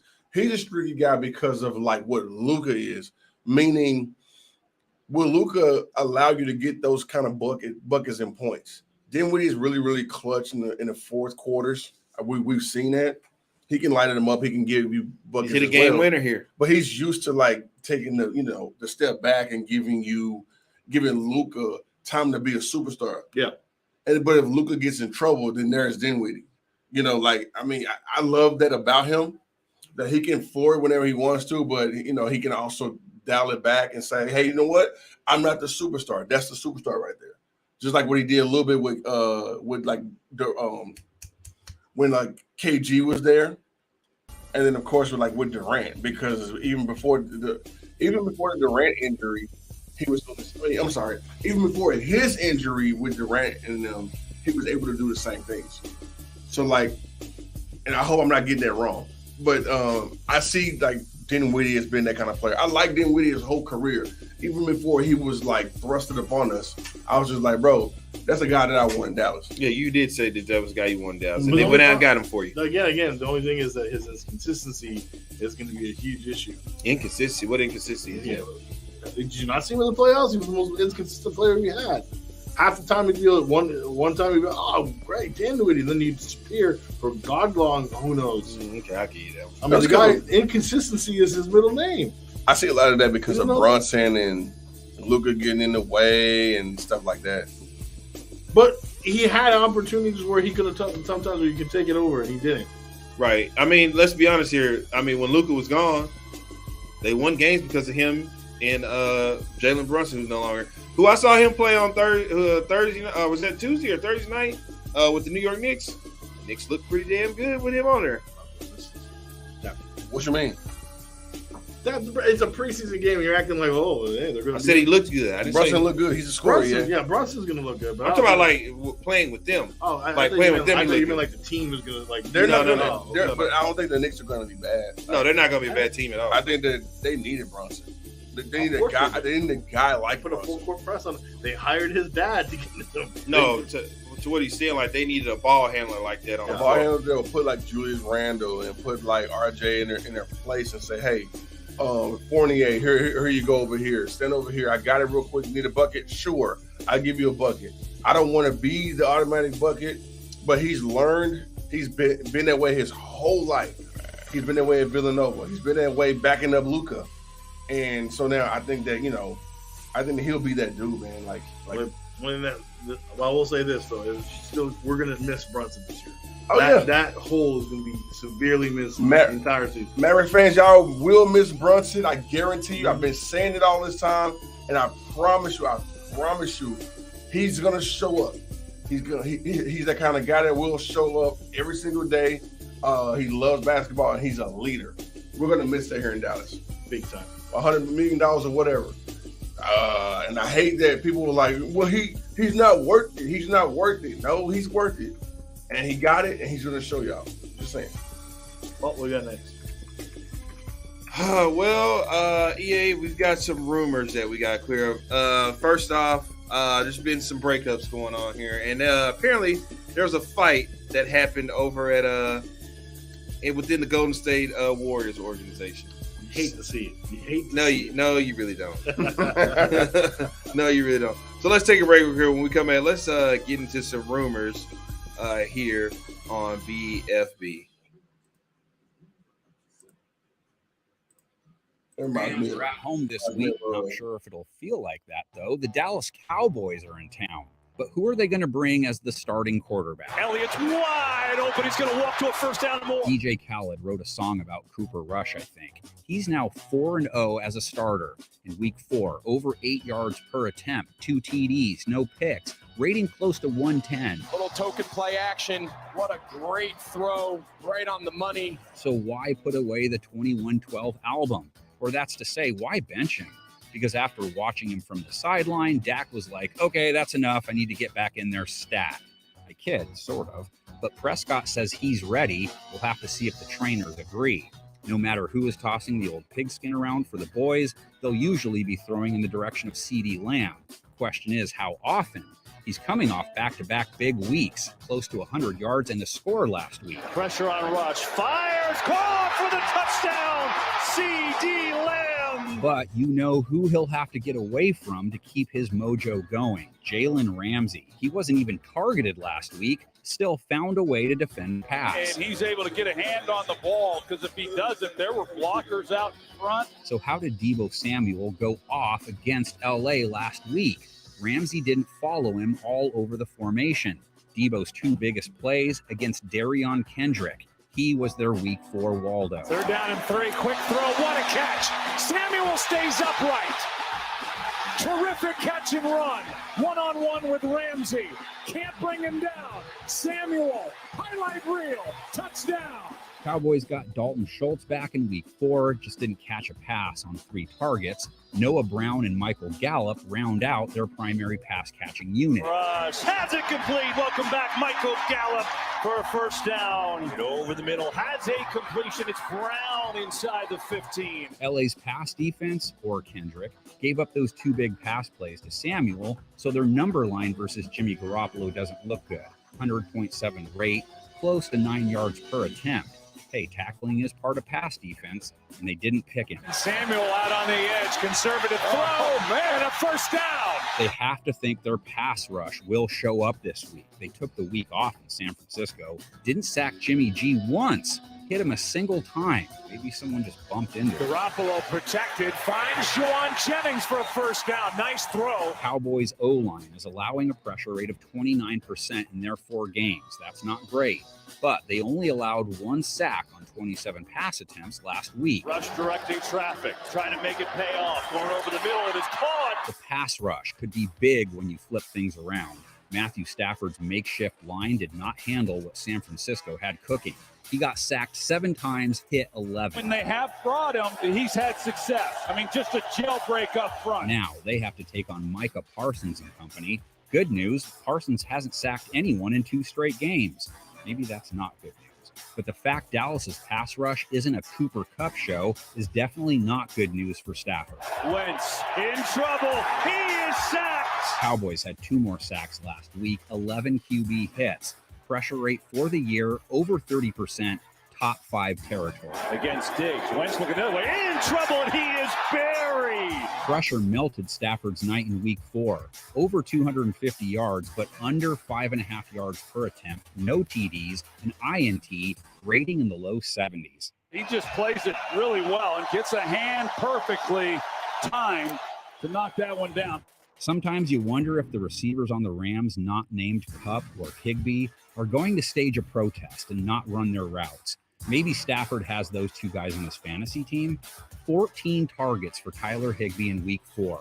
10 receptions, 73 yards. Instead, he comes out to Higbee. His 5th catch and a first down. Cooper Kupp, 19 targets, 14 receptions, 122 yards. Stafford keeps, throws, Kupp on the sideline. Got it. The next most on the team, 6 targets. And Stafford should have thrown more than 1 INT due to his tunnel vision.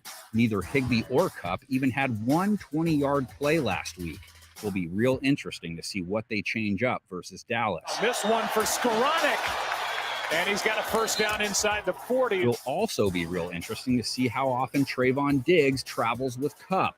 Diggs picks it, he packs it, fires up the crowd just about every time he's on the field.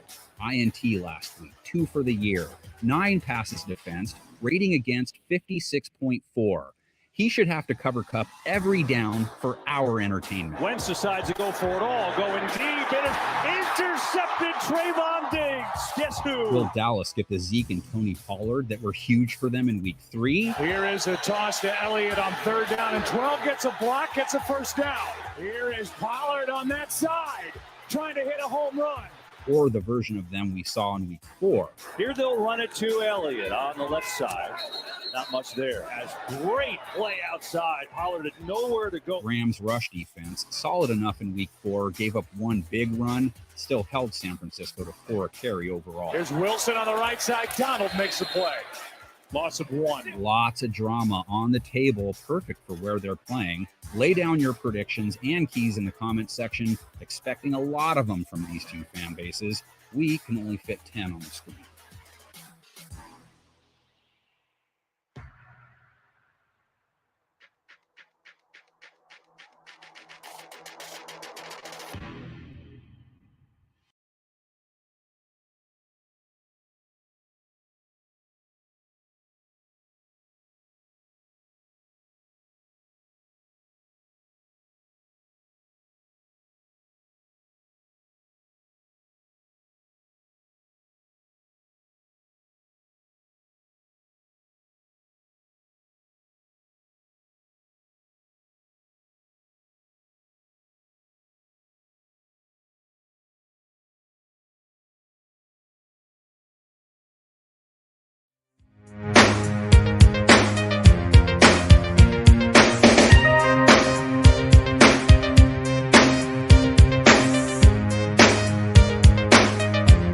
Doing us live this Sunday at White Rock Owl House.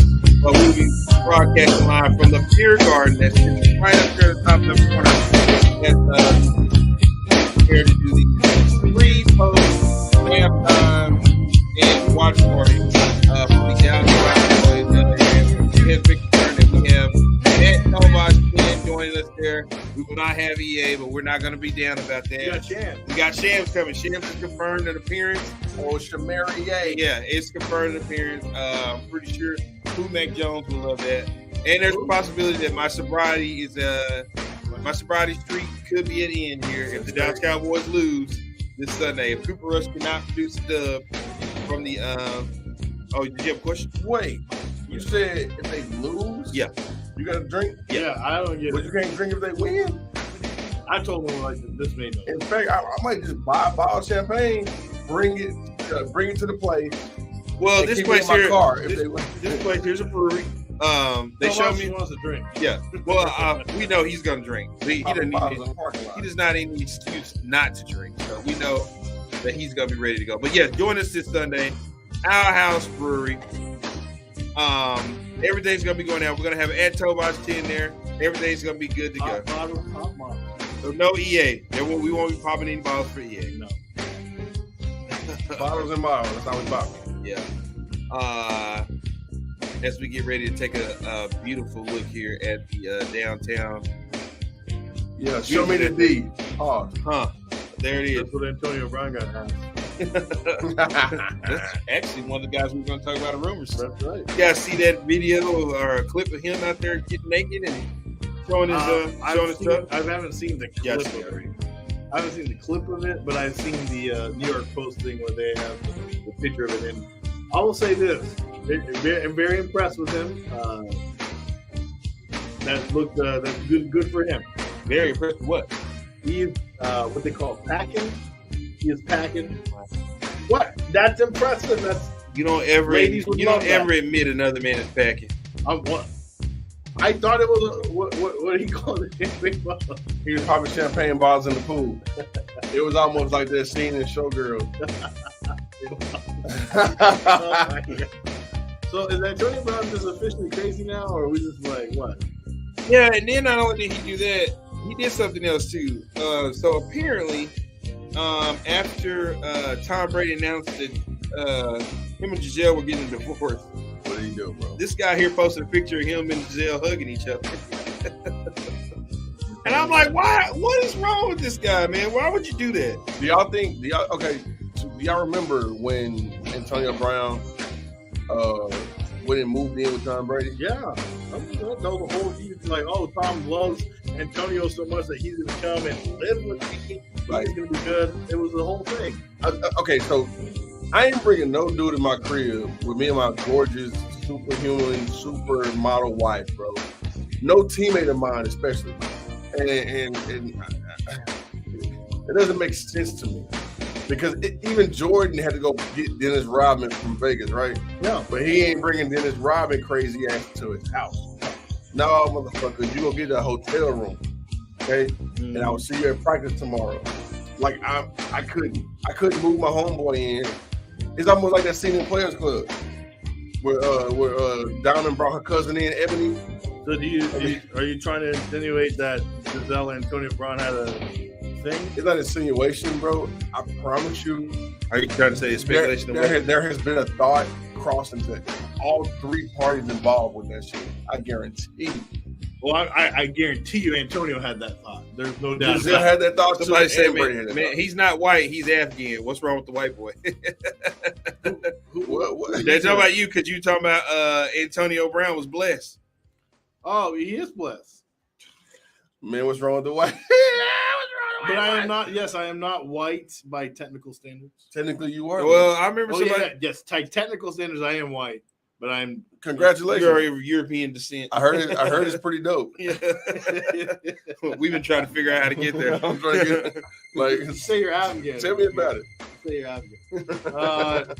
No, but yeah, you're right. I'm sure the thought has crossed all their minds, but that was a very fucked up move by Antonio Brown because I thought they were boys. Like I thought Tom Brady and him were good. I thought like the fact of the matter is that he vouched for him multiple times, not only with the Patriots, but probably with down there in Tampa. Like it makes no sense why all of a sudden it switched over. And then I do remember though, after he did the whole piece where he took off his shoulder pads and it's like I'm out during the Jets game. He did blame Tom Brady for that. Like he did, threw shots at Tom Brady, which I found kind of hilarious. But I don't know. With Antonio Brown, he's just crazy to me. I think he is doing his own thing. I guarantee he had problems in college, especially with mental stuff. So let's just say hopefully he gets better. Hopefully he gets some kind of help. But yeah, he's a lost cause now. You got a comment here. You never talk about another man's dick. I mean, that's where I was saying. You never admit another man's packing. Sir, I am not talking about. You did. You said he's packing, and you said he's blessed or whatever. Yeah, he is blessed. That's it. That's coming. I'm just complimenting him and saying good for him. Maybe that's a good thing. You know what? Facebook user person, EA is comfortable in his own skin. I don't think the man is anywhere close to being bi or fully homo. Vosh knows. Vosh knows because he's seen my Instagram search. I've seen your Instagram search. You see my Instagram search. You see my Twitter search, my Twitter activity. So they talk God, sports, and porn over there. They do. We were. You guys doing a lot less porn talking, more sports talking over there, from what I understand. Bro, you know what's funny? What? I accidentally favored oh God, something. You did a Ted Cruz? One morning, bro. I liked it, right? I looked at it on my screen. I was like, oh, shit, how that happened? So I hurry up and got rid of it. And I was like, I already know people are going to be sending me screenshots, but luckily nobody saw it. Oh, you got bullet dodge on that one. Was it stepmom porn? Like Ted Cruz? It was some weird shit. Really? It was like, man, that fool suspect. Yeah. You. And just to throw it out there, not that there's anything wrong with being suspect. And just to throw that out there, we'd like to take this time to give a shout out to the LGBT community. Let them know that we support those who choose to live an alternative lifestyle, and want to give a major shout out to the L's in the LGBT community. My favorite category. It's everybody's favorite category. Which should prove I am not suspect. That's your favorite category? We ain't gonna talk categories here. It's the go-to. Nah, I thought you were a T guy. No. Oh, no. But I mean, again, nothing wrong with that. Yeah, I got nothing wrong with that. I really hope they get that back. My go-to is the L, because when you're in a pinch and you just got to get it, that's the go-to. Oh, okay. I mean, I got no problem with the T's. I hope they get that bathroom situation figured out. I'm really rooting for them on that situation. We all root. Yeah. But also what's going on here is we were just talking about a lot of breakups, celebrity breakups going on. Yes, and we just mentioned one of That's them. one of them. But one that affects me the most, that hurts me the most was the Tia Mowry and the Corey Hardick, because I was a big sister fan growing up, so I've always felt like I was connected to them, and I was. Were you Roger? Go home, Roger. Yeah. I always felt like I was connected. Then, I watched that show, The Game. Really thought I had a connection to Tia on that one, though. Was it Tia or Tamara that got divorced? Tia. So Tia. Bosh, who's hotter, Tia or Tamara? Yes. Which one? I don't know. Which one? Can I be honest? They didn't age well. What? Tia's hot. No. One of them had a lot of babies, though. They were hot Probably as Tamara. sister. But then again, I was like a little kid when I watched it, so I don't know. And then who was the one on The Voice? Or definitely take the show where I was talking birds. Who? Oh yeah, the birds. That was Tamara. Okay, that was Tamara. The one when they got rid of Tamar Braxton and stuff like that. Yeah, that's so Tamar couldn't cut it, and they brought Tia, Tamara. Tamara was already there. No, then they bought in. They had Lonnie Love, Adrian on there. No, the fake Kardashian, the one she wanted to be a Kardashian so bad. Adrian Byline, she left them. Cheetah Girl. No, yeah, the Cheetah Girl. No, Jenny Ma was the one who left them. That's Young Jeezy's wife. Yeah. And then they bought in Fancy. Then they bought in Fancy from the Garcon. Yeah, Garcon Bill. They bought her in. What happened to her? She was hot. Age, EA. No, but like she left off the planet. Like she got old. She old. Yeah, the Jamie Foxx show. That was about She's it. big. She's a little. Some blacks do crack. She's she's a little bit on the heavy side now. Did we find out why Tia and No, yeah, there's speculation that he cheated on her. He says he didn't. He's already shooting down those rumors, but he says he doesn't know why Tia wants to end things. He's trying to feel like I haven't seen him do anything lately, and I've seen her doing stuff. Maybe she's like tired of supporting him or something. I don't know. You know what though? I mean, he making that Hollywood money, which is different from. You don't see him in a lot of stuff though. But he's in enough stuff.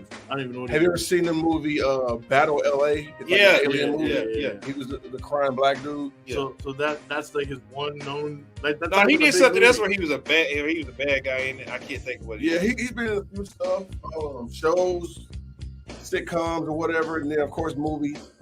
I promise you, the moment I get a movie, y'all ain't gonna stop hearing about it. I'm gonna talk about it. I'm waking up every day. Bitch, I've been in a movie. Yeah. You know how like Bianca's Belair husband every morning he tweets out God is good. I'm gonna be that dude, but I'm gonna be like Tavash was in the movie. Tavash was in this movie every single morning. Tavash was in the movie. Oh, he's in that show All American. That's what I'm saying. Yeah, Like, he's in that show. I know he's on the shot. Who did he play in All American? I don't know. Because that's no good show. Oh, it's touchscreen. Brother Love, All American, Karen, Tia and Tamara, Return of the Living Dead. Oh, he's in All Eyes on Me. Right there. He was Marcus Turner. That's All American Homecoming. But yeah, he's got some stuff he's got going on. Yeah, you're good. Divorce with that. Wow. Okay. Damn. Speaking of divorces, listen. You know what disgusted me about a lot of people out here, especially sometimes women. Sometimes or most of the time. Go ahead. Sometimes. Say it. Sometimes say women. it. Sometimes women. Okay. You know what? Everybody's all on this women's rights stuff, and how dare a man tell a woman what they should and shouldn't do, right? So Tom Brady wants to. So Tom Brady wants to play football, right? Right. And let's just say the roles were reversed, and she wanted to keep being a model, and Tom was like, "No, you need to come home or whatever." You not know the world would be outraged saying that. Who is Tom Brady to tell her what she should do and how she should come home? And now we got her telling him he needs to retire and come home and say, he's like, I want to play football. No, see, here's the thing. And if you get the story right, she gave him, she goes, hey, okay, you can do what you want. She was 100% supportive. They had a deal that he was going to retire so that she can go and do her own stuff. Listen. She's been at home. Excuse me. How much money do they have? She makes more than him. Okay, so you mean to tell me she can't get a nanny or go let the grandparents stay there while the kids? In rich people world, she still had to take care of the kids somehow. Okay, she still had to be around them and stuff. She don't even take care of the kids now. Yeah, she does. Really? I know they got. And she still. They have a nanny. And she takes care of. She's a big part of the other kid, Tom Brady's other son. That has nothing to do with her. I'm saying she's a big part of that. Okay, well, that has nothing to do with it. My point being is they had a deal. The big deal was you go do your thing, go win the football, and when you come down, when you come back, let me go do my thing. And they said deal, and then what deal does she want to do? The deal. What does she want to do? Nobody. She's old now. Nobody wants to watch her. You know what's wrong with Tom? He came back for nothing. He sucks this year. Well, he sucks because she messed up his mojo. Yeah, so with all this, let's get divorced crap. I like this post right here. He probably doesn't want to be at home with her. That's a good point. Like sometimes I'm going to mode. Don't do this. I'm going. Hold on. Don't do this. Don't do it. Don't do it. I'm going to the bar. Don't do it. I'm going to go hang out with my guys. Don't do it, man. But I mean, he was just in Florida playing football. Like he even thought to go play with another team just to be closer to home. Like some of this stuff pops up, and I'll be like, "Hey, hold on, man," because you just brought it up, and I can actually speak on this. But like sometimes, bro, like women will try to run your shit all the way into the ground, and then a lot of times they don't. I can mold him. I can change him. I can do this. I can do that. I always tell women, especially my family, I go, y'all are the most selfish, unselfish creature on the face of the earth. These comments are by Tovash and Tovash alone. But check this out though. Let me explain real quick. So like they get mad when you don't. No, I'm not going any further explaining on that one. Right? You get mad when I do me, but all I see on Instagram is girl take care of you, love on you first, forget him, this, that, or the other, and it's like be available for me. How come nobody really checks on the man like that? We love just as hard as y'all do. Okay, but y'all love I was just telling him what Chris Rock said. Yeah, the Chris Rock quote. Go ahead. Women, children, and dogs are the only people who get love unconditionally here in the world. A man only gets love as long as he's providing something. That's fine, but what the fuck? Look at Tom Brady's case. The guy is, he just chose to go play football. He didn't. Oh my God. Like he'd been playing football for almost 20 goddamn years. Yeah, he'd been winning and gold. Okay, that's fine. He went out. He got a trophy, he got a championship the last 2 years. Yeah, they had a deal. I'm sorry. Look at the stiff arm. I'm sorry. I read the thing. If it's true what it said, and they had a deal, I'm signing with Giselle on this one. You signed with Giselle because well, no, because for one, you want to get rid of Tom Brady. You don't want to have him playing football anymore because of what he is. And I can't control Tom Brady, whatever he does. I'm starting to believe this guy. I'm starting to believe what Al was saying. Like, he's suspect. You sit up here and get up here and so I'm not signing with Tom Brady, the multi-millionaire Tom Brady. How is it okay for a woman to tell a man when and when he should stop playing something, but it's not okay for a man to tell a woman when she should stop doing something? I'll say this on this. How dare he? Regardless, we already found out 2 new suitors for Tom Brady and Giselle. For Giselle, the number one guy, Pete Davidson. Yeah. Pete Davidson is the number one odds favorite. Was he the rebound guy then? I love Pete Davidson though. He has what they call the big dick energy. That's what they call him. That's what Kim said. What is with you and dicks tonight? You okay? Yeah. I'm just telling you what they're saying. That's what Kim Kardashian said about Mr. Pete Davidson. But for Tom, he's got an offer. Me and Tomash know this woman very well. Brandy Love, the porn star. Now, she's a frequent supporter of 45, but that's okay. Her work is still very, we know Tom Brady likes 45 anyway. That's true. So there you go. So Brandy Love is now auctioning off her services? I don't know if it's services, but her love. Okay. Her love for Mr. Tom Brady. So hopefully, you know what? I still have hope for the Brady-Giselle union. I think in the end, I think they're going to get back together. I don't. You know why? Tom Brady, I think, is going to get halfway through the season and said, fuck it. He's going to retire because of injuries. And then he and Giselle are going to ride off in the sunset. Read that quote. Yeah, read it. Will Smith probably need to slap the shit out of him. He's talking about you. Me? Yeah. We need to call. We need to get Will Smith on the phone and come here and slap the shit out of you. Who is this? Can you Identify yourself. His name's Al. I already did. His name's Al. Al? Yeah, he's from the Al. Hey, Al. Hey, Al. I'm more man than you. No, you're not. Al's from the streets. I'm from the streets. How many times I told you I'm from No, he's from the streets for work. I go to. Where do you think I live? I live in the streets of Halton City. The streets of Halton City, where the railroad tracks are always full. Well, first off, the city that you didn't even show up for last weekend. I'm still from the street. Oh, okay. You know what though? Like, I mean, well, there's other couples too. We talked about one in the break. But you remind me about the richest people on the planet. Oh, there we go. Thank you. See, my brain farted there. As you know, about 2 or 3 years ago, Jeff Bezos, the richest man in the world at the time, cheated on his wife, and of course, they have a divorce, and she got about half his money. And so she's worth around $50 billion. That was on the receiver because he stopped running. That's not on Russell Wilson. That interception. Thank you for paying attention to the show. Welcome to the show. Yeah, thanks. So basically, she started dating a teacher, and they got married. And now 2 years later, they're done. They're done speaking. So we have an interesting dilemma for you guys. In this situation, does the guy fight for half her money, or if she gives him a pay, take about $50 million? So she's worth 50. She's worth 50B, right? 50B. 50B. So she's already more valuable than Walmart itself. Exactly.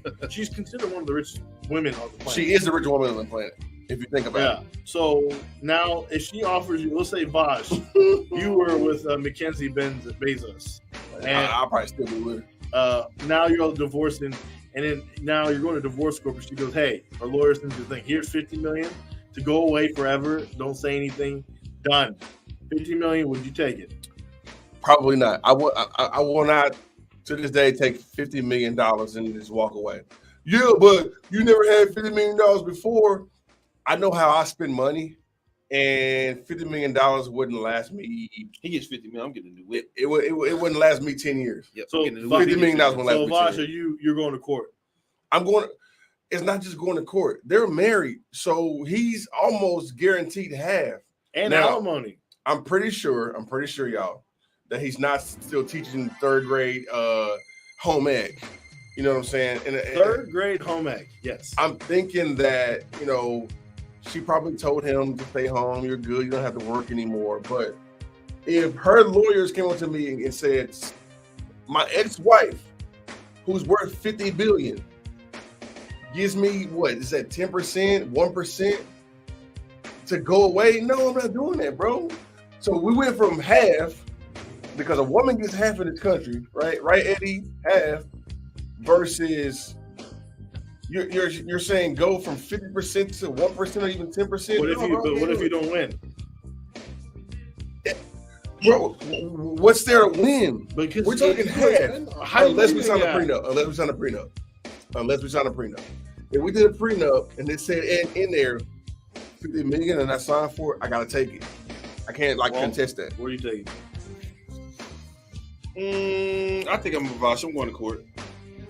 Yeah, bro. I'm gonna contest that, bro. $50 million? I at least want. I mean, for real, give me $200 million and I'll shut the fuck up and go away. 20 years of lock and fool. You ain't know where a quarter of the man I am. Where's that from? Oh, he's talking to you. What do you say? 20 years on the lock, fool. It means he was locked up. He locked up. He was locked up. You know where the man he is. Well, that seems like a you problem, not a me problem. Oh my God. You're not harder than him. I know Al will kill you with his bare hands. First of all, Al, we appreciate it. Welcome back out to this hellhole. But again, that's a you problem, not a me problem. I didn't spend 20 years. I've been in my own house. And I'm glad you're out, sir. Welcome back again. Yeah, Al's really cool dude. He's paid his debt to society. He's here. Let's go. Let's go be U.S. citizens again. Yes. Don't kill me. Yeah, kill him. Whoa! Kill him. My brother's here. we got it. Hey, don't worry. We took out an insurance on your head. Yeah.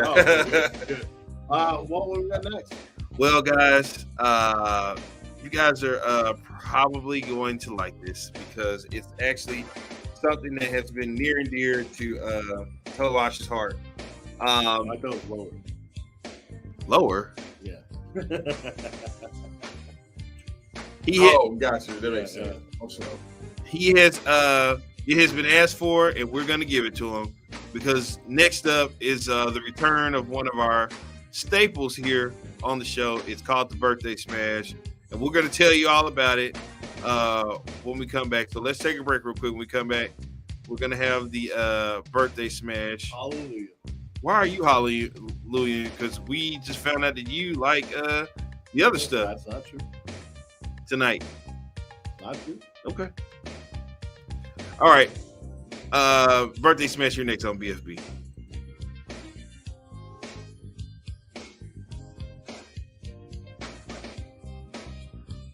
Together, you might be able to add up their minutes and get pretty close to 48. Well, All right, Tim. You know what's interesting about that of Wood and McGee together? There is, in any sport, there's always eventually a zig to the zag. And I think we saw it with Boston. Minnesota's leaning in on that as Dorian knocks down a three. Cleveland. There are teams that are zigging back to bigs, but they've got to be talented bigs. I think there's going to be times where we see McGee and Wood, and I think it'll be probably more than people realize. Folks in the chat, this is just the Jumbotron feed, so if they show a replay, then that's what we're going to get. My apologies. The three makes it is 12-11, and some subs are coming in. We got Davis Bertans and the Rook, Jaden Hardy. Let's go. Let's see what Jaden's got. Yeah, this is a chance for Davis to go off for 40 like I predicted earlier. He'll probably have to let it fly early and often to reach that number. It is the boldest prediction, I think, Thanks, I've ever Doug. heard. Thank you, man. It's an honor to have been a part of it. It's the big fat font of predictions. All right, you got your five-man bringing it up the floor. And making a good decision. Oh, give it to me. Okay. Oh, give it to Oh, my me. God. Man, Davis, you're really letting me down, He bro. watches Twitch. Davis is definitely a Twitch viewer. Right before a game starts, just Yeah. in there twitching it up. He's just in the chat. See, so like Josh, he held onto the ball, pump faked, there was nothing there, then you move. You don't got to go right for it. It was nice and high and soft.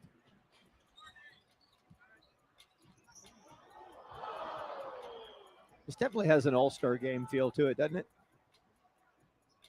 With fewer all-stars. Yeah, and the whole points bit too. Yeah. It is 12-11, I believe, white. There's no white and blue on the scoreboard. I think white leads 12-11 after 7 minutes. Oh, nice feed. Wood with the contest. Oh, okay. A little Harlem Globetrotter action. All right. I like that. Let's not call the foul unless he misses. I think Yeah. that's good.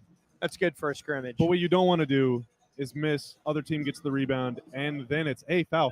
He got me. Foul. Right. Foul. A lot of scrimmages are call your own foul, Bob, but if that were to happen here, it often leads to fights and arguments, which is not good viewing. How many people have you beat up on a basketball court? Like with jumpers or with fists? Yes. I've never hurt another man with a fist in my life. Good. Yeah. Good. I've hurt his feelings with bombs in his face. Wow. Yeah. I've also never adequately defended another man. It's hard to keep good ball handlers in front of me. You can't win unless you score points. That's right. That's what Don Nelson told me. You're all right, by the way. White 13, blue 11. Well, there we go. And there's 11 and a half minutes left. There will be a stoppage here in about a minute and a half, and that's when we'll be joined by the great Nico Harrison. I'm going to try to give him some trade ideas. GMs love that Okay, stuff. yeah, you should. Oh! Deep Goodness peasy at gracious. the rim. He put that up high. My goodness.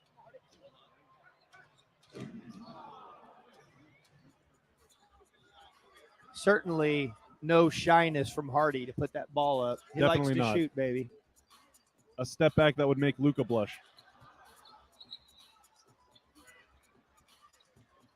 Luka anticipated the hard closeout from Davis that never came.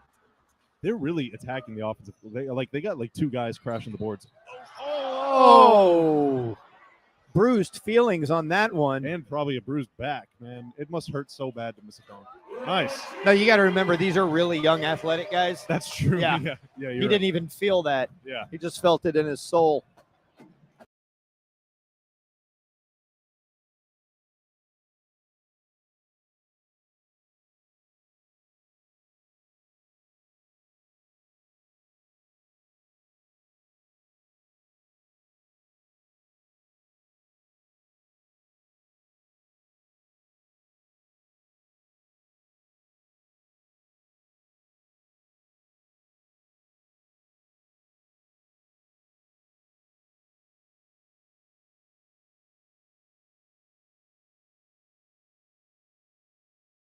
really a nasty freak. She just loved to get down with sex all the time. She was like, any time of day, she was like, yeah, let's go. I'm so nasty. And I'd be nailing her. Oh, shit. She'd be like, oh, you're nailing me. Cool. She talk dirty to you? Oh, she loved to dirty talk. Totally into it. She'd be like, yeah, let's screw. I want to fuck. God, it was so dirty. She'd be like, oh, me so horny. Me love you long time. I know you came here to see. If you a freak, then you come out with me. And I know what you came here to do. Now bust it open, let me see you get loose. It's going down for real.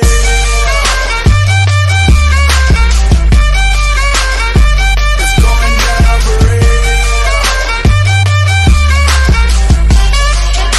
It's going down for real. Join us live this Sunday at the White Rock Outhouse Brewery, where we will be hosting a watch party, the pre-post halftime Mavs game. I'm sorry, not Mavs game, Cowboys game. As we looking at Thursday night football, it's like the Colts are about to kick a field goal and tie this thing up. If everything goes correct, we're going to be heading to overtime. But in the meantime, between time, join us this Sunday in the beer garden of the White Rock Outhouse Brewery, where we will be hosting the pre-post halftime Cowboys versus Rams games. And we have it confirmed that Ed Tovash Kim will be in the house and Shams. There will be no EA, so there will be no dick talking in the White Rock Outhouse when you come there. So I am about to explain something here. This is a famous segment right here that everybody, love y'all, see y'all soon. This is Sham. This is Shams right here. Yeah. Come see me Sunday, Shams. Come out there and see Shams, guys. The Marriott gonna be on display. Come see Shams this Sunday. She's gonna be there. The Marriott on display. That's a good band name. Now I wish she was here for this segment. Well, she's watching, so she can get it too. Oh, well, I only chose women because she wasn't here.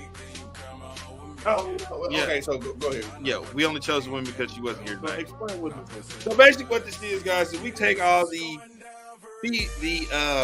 birthdays for the week and for celebrities. Tovash is a celebrity. I don't know if you guys know this. You see him out; he hangs with a lot of celebrities. Probably he's not with any tonight, but he's very popular out here, and he's a B-list celebrity. So basically, what we do is we take all celebrities for the week and ask them. Put them in a little bowl and say, "Hey, would you smash them if their name came up, or pass, or would you not, or would you not smash them?" Basically, it's a smash or a pass situation on your birthday. Yes, dead or alive, by the way. Yeah. Oh yeah. You can get Sometimes you can get it when you're dead. Yeah. Like on Bad Boys 2. Yeah. When Martin built high in the what's her name? Yeah, that's something weird there. Will you come up the titties? Cover up the titties. Where do we want to start? I haven't looked at any birthdays today, so I'm blind to all of it. He's ready. I hate the I have the horniest brothers. My goodness. Yeah. Well, get ready. Wait till this segment's over with. Oh, I know where we'll start. Let's start with Little Mama celebrating her birthday today. Little Mama. Little Mama. That's Little Mama. Yeah. Yeah. She. I only know her from two things: the Girlfriend remix with Avril Lavigne and Tales of the Crypt Demon Night. No. I've seen that, but she's not one of them. What? What? Whoa! And she's also in So You Think You Can Dance, right? She's the one that kept pointing to her hat. She had a big hat every time. Show me something else, Walt, because what's all about? Little Mama can get it. That's an awful pick of her. That's a nice pick of Little Mama. Yeah. Little Mama can get it. I'm sorry, Little Mama. Oh, no. Happy birthday, but I'm sorry. You called her a demon. I couldn't do it. Oh, Little Mama. Who was better, her or the Crypt Keeper? The Crypt Keeper. Hello, Tovash. Let me suck your dick. What is with you and dick? Is this dude okay? What's the matter? What's with the dick hack trick? Oh my God. You and dicks tonight, man. This is ridiculous, man. All right, so I'm for Little Mama. Boss is the one that I'm out for Little Mama. I pass on Little Mama too. Really? I'm still mad about that whole Jay-Z walking on stage deal when her and Alicia Keys, when Jay-Z and Alicia Keys were performing. feel a little upset about that. She Mama walked on Kia. stage. Yeah, remember she got out there and started doing all that with the when they were doing the New York. She was feeling the moment. She was sitting next to Beyonce, was telling Beyonce, "Come on, let's go." And Beyonce was like, "No," and she just walked up there and got on stage. It was the VMAs. Is she in jail? No, that was the same night Kanye walked on stage and told her, that's a long time. yeah. Little Mama ruined that. Also, our next up, Rachel Lee Cook. Oh, for she's on that? Yeah. Hell yeah. I never saw the movie, of course. I mean, she's cute from like right there. She doesn't look like she has a body at all, but It's the face though. Yeah, she's cute. She reminds me of that celebrity chef Giada. Oh yeah, Giada. I got you. Yeah. I don't know what she's been into lately, but like back in the day, like 90s, I remember she was like the shit. Like everybody talked about her. I need to see she's all that. You never seen it? No, is that with Freddie Prinze Jr.? Yeah. No, that's the bet. I never seen it. I'm going for it. Of course you are. Susan Sarandon is celebrating her birthday. Oh, Susan Sarandon. I'm gonna go ahead and get this back. I'm gonna take Susan Sarandon. Really? Yeah. Sarandon Yeah, I'm gonna take today? Yeah. I'm gonna take Susan Sarandon. Do we know how old she's turning? Nah, I got it. Let me see how old. Here's the problem with Susan Sarandon. I have never understood why people find her attractive. Is it because of her breasts? I mean, she does have She's got big breasts. she's got that kind of a MILF mom look that you'd be interested in, you know? Bro, she's the same age as Jerry Jones. Okay. And she's got a boob job apparently. Yeah, that's what she's going for. Click on that bitch. Yeah, let's click on the But it's like 90s. These are pictures like the 90s. No, that's current. That's Yeah, current. nice. That's 70. That's 76. Yeah, she can get it. Okay, you know what? Interesting. It's just weird because in one episode of Friends, Joey hooked up with her, and I found that Oh awesome. my god, it's always about that damn Friends show. I'm just saying, I'm just bringing her up. So she was a lesbian in Thelma and Louise, right? She was a driver, right? No, she was the driver. Yeah, but they Then weren't she lesbians. drove him off the cliff, right? Yeah, she was the one in the leather. They weren't like lesbians. What?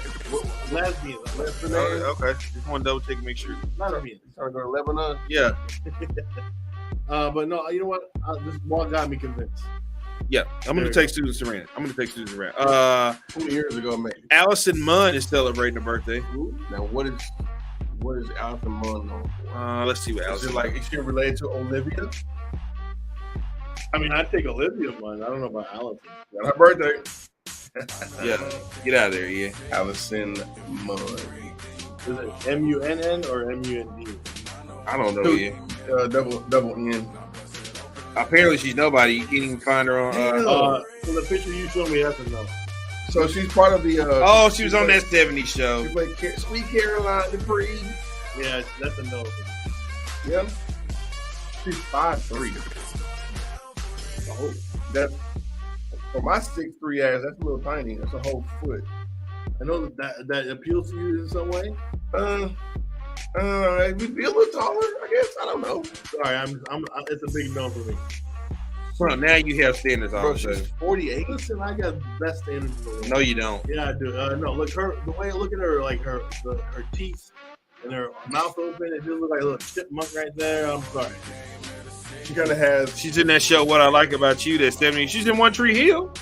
What's the See, she in One Tree Hill. She's probably in the last 5 seasons, which I didn't watch. The fact that you watched the show to begin with is First of hard. all, it was a great show. Oh, I bet it was. Yes, it was. Yeah. Filled with hotties, right? It was. And her, Sophia Bush. I think she was a little sister in Charm. I think Sophia Bush is celebrating her birthday too. If she is, she gets a definite. No, it's not. Okay, so no. So let's just give her that. Okay. What about you? What after you want to say no? I'll take her. Why not? Next up on the list is Dakota Johnson. Now, if you don't know who that is, he was the chick in the 50 Shades of Grey movie. Yeah. He's also in that movie with Cooper Race that's coming out. Don't know who that Cooper Race guy is. That would be Jeff and Wade's nephew. Oh, okay. You know what? She's weird. Not weird. No, not weird. Her selection's weird. I don't find her like overly attractive, but I kind of want to. You know what I mean? She's boring attractive. Exactly what she is. She's Thank more, you. but I would do it. I remember watching her. I don't know. I like the way her body was But built. she don't have no abs. Like, Yeah, that's all right. But you can give a chick. have you seen Never mind. this one? I can't believe you complain about that. But no, but it's pretty noticeable. Every girl you like doesn't have an ass. No, go watch Social Network, which she's in. She has a scene where she had sex with Justin Timberlake, and she gets up, and there's nothing there. What do you care? Half the girls you like don't even have No, asses. they have someone. No, they Yeah, don't. yes, they No, do. they Yes, don't. they do. Every girl you like is flat as I don't know what. And Built straight up and down, I think she's just like this damn comb, just straight up and down. I think what's her most important trait, this chick right here, Dakota, is that her dad is legendary Don Johnson from Miami Vice. And you know who her mother is? Who's her mother? That would Melanie Griffith. Yeah. Melanie Griffith. Wow. So she's the royalty Hollywood style. But, yeah. And of course, you can watch her in 50 Shades of Grey get, tossed around a little bit. Yeah, roughed up. Next up, Toni Braxton is celebrating her birthday. Unbreak my heart. Now, Toni Braxton is a little bit different because she became famous around mid 90s, 95, 94, 93. She was early 90s. She had the hit song on the Boomerang album from the movie Love Should Have Brought You Home Last Night. Home. Yeah, and that's when Halle Berry, I don't know if you've seen that movie. It's a black movie. You probably haven't seen it. With Eddie Murphy, Martin Lawrence, David Allen Greer, Robin Givens, Halle Berry. The list goes on. John Witherspoon. The list goes on. I know those names. Yeah, you know those names, but you never seen this movie. Well, Halle Berry and Eddie Murphy got into the kitchen, and he was like, Angela, I love you. And she was like, love should have brought your ass home last night. She walked out the door and slammed it. I don't know. Is Toni Braxton the one? There's this, You just sung her song. That's the one. Yeah. No, she has a PSA that's a little annoying at the station. They play where she goes, "I was discovered pumping gas." Oh yeah, yeah. Like you hear like late at night, so she got annoying with that. But she's also the one that broke up the. No, that's a rumor. She also broke up. Chris Arnold has. Whatever. Yeah, she broke up the big three here in Dallas. All right, so with the 3 J's. So, ladies, y'all should know Toni Braxton real well because she was the person that broke up the 3 J's. Well, not that, but she was on the forefront of short haircuts. Okay. Oh yeah, and early in her career, she had a lot of short haircuts. And everybody, after the 7 Whole Days video, and after what's that other one? You Make Me High, So High, whatever. Like, she revolutionized the short haircut. Her and Halle Berry for these women. Yeah, her and Halle Berry. And for that, I'm going to pass that. Of course, I'm not for the short hair. Of course, short haircut women are gorgeous, bro. What are you doing? You have to be extremely gorgeous for them. And she's extremely gorgeous. Maybe not in this picture, but yeah, that's not a good picture. Yeah, I like that picture. What's wrong with this picture? It's not. That's old. That's older. Yeah, that's older. It doesn't capture what Toni Braxton. And then, by the way, me and Toni Braxton share something near and dear to both of our hearts. Both of our offsprings attend the famous Howard University. Oh, ain't that something? Yeah. What's going to happen is you're going to be there one day. You're going to walk around and run into Toni Braxton. Toni Braxton. Yeah. Well, I tried to at the at last year's homecoming. You were walking around campus looking for Toni Braxton because I knew she was going to be there for that. You were stalking. So I was looking around, make sure. Supposed to be getting his daughter put into the dorm, and he's walking. Hey, but baby, I'll be right back. Yeah. I mean, yeah. So yeah, that's that. Next up is everybody's dream girl in the 90s. You've heard of Topanga. You've heard of. She was up there with Topanga, Kelly Kapowski, all those great people. This is Amy Jo Johnson. That would be the Pink Ranger from the Mighty Morphin Power Rangers. Rest in peace, right? No, she's alive. That's the yellow. The Asian one. The yellow. Oh, the Asian one. What are you, racist? That's what she was. Trini. Trini. Yeah. You couldn't just say Trini? So that's Trini? What? No, that's Kimberly. Okay. No, I started watching that shit, bro. Yeah, you gotta understand something. Something. She is top notch. She was every guy's dream in the 90s until she started messing with that Tommy guy. Yeah, and then you could tell that they were doing it off camera. I mean, I'll you can just look at him and tell. Go watch season 3 of the Power Rangers intro, and then the first episodes of that. She looks delicious. Well, we know because Tommy You can tell I they mean, were. she just You can tell they were all screwing each other on the Power Ranger show. Look, you go back, just see it. Now, Just watch the chemistry on Of camera. course, we cannot forgive her because she break up with Tommy. That bitch. Well, hey, we know Kelly Kapowski broke up with my guy Zach at the dance. I know. For a guy you with a can't car. trust them. What, Topanga broke up with Corey. Yeah, she did. After she told him to go see the girl. Mm-hmm. And again, right, women always breaking up with the dudes, right. but for some reason it's our fault. So, Bosh, are you down? Sure, why not? She looks fun. And last but not least, the one that's going to steal the show. You've seen her.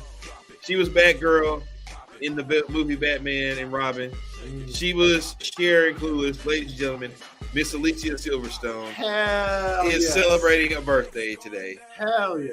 I seen Alicia Silverstone recently in a movie on Hulu. Oh, and then I was like, what happened to her? Oh no, Did she Alicia. lose it? She's getting older. In fact, do we? I've seen her recently. Like she's I don't know. I saw her recently because she was doing like a parody or something. yeah. She was. They was doing She some type of looked good. documentary on her. She looked good. Bro, to me. she's just 46. Yeah, but she looks like she's in her 50s. yeah. She, No, no, 50s is- no. She. 4 years of aging is different from just. I'm telling you right now, I'm taking it. Well, you know. Well, you know. As if. Well, you know what they say. White women don't age well anyway. I'm just. That's not saying anything. I'm getting away from. Yeah, whoa, touchdown. Nope. No. Okay. What are you doing, Al Sorry. Michaels? Yeah. Yeah. No. I thought the game was about Yeah. that. More like Kirk Herbstreit. Yeah, no, I'm taking her right now. Now, are you all taking her best friend? Hell no. Oh God. She has the worst best friend of all time in movies or whatever. I pose a question. Speaking of Alicia Silverstone, which is the bigger iconic movie when it comes to the early or mid 90s? A, I present you Clueless with said Alicia Silverstone and Stacey Dash, or B, Lindsay Lohan in Mean Girls. Which That's one? close. But that was more 2003. Which one is Yeah, which one is more iconic? You know what? They're both very close, but Mean Girls is more iconic. Yeah, Mean Girls is more funny. quotable. It's more quotable. They have a fucking day. Like, they celebrate Mean Girls Day. I say, it was like yesterday. Yeah. Or It day was before October yesterday, 3rd. October 3rd. Yeah. But that Cher outfit with the checker yellow. That's all. That was Iggy Azalea. Yeah, made fun of that it. was iconic. So No, that's what I saw Alicia Silverstone in. Thank you for reminding me. She was on a lip sync battle, and she wore her costume again, singing to Iggy Azalea's song, which was meta as fuck. But it was awesome. So I'm with Alicia. Let's go, Alicia. Alicia Silverstone. I mean, I'm sorry. Yes, Azalea was in town last night. Oh, was she? Was she singing in front of us? How do you know this information? At Dickies, I just had What, like, two people there. I had sources on the inside. So sending me video. Yeah, that's of her twerking. That's what was going on. Yeah, sources on the inside. True story. Should we get into our game picks? Yeah, let's get into the game picks. That was the birthday smash. Let's go straight into it. Yeah, that's what I'm about to do. As Towash was very excited to talk about that. Absolutely. Now, I will say this when we do game picks, and I'm gonna. Okay, I mean, yeah, that's not. That's nice for her.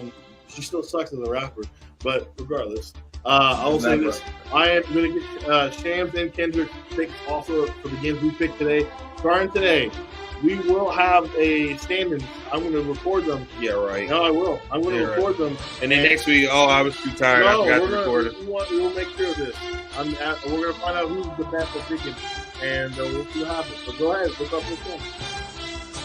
Well, first up, EA is going to be the New York Football Giants taking on the Packers.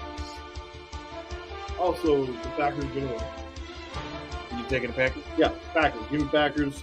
The Jets, No, Giants. Oh, I thought you said. Okay, Yeah, pay attention. Welcome to the show, yeah. Sorry, I thought you said the Jets. No, I'm going to actually take the Giants. Oh, an upset. Yeah. I'm taking the Giants on this one. They're in London.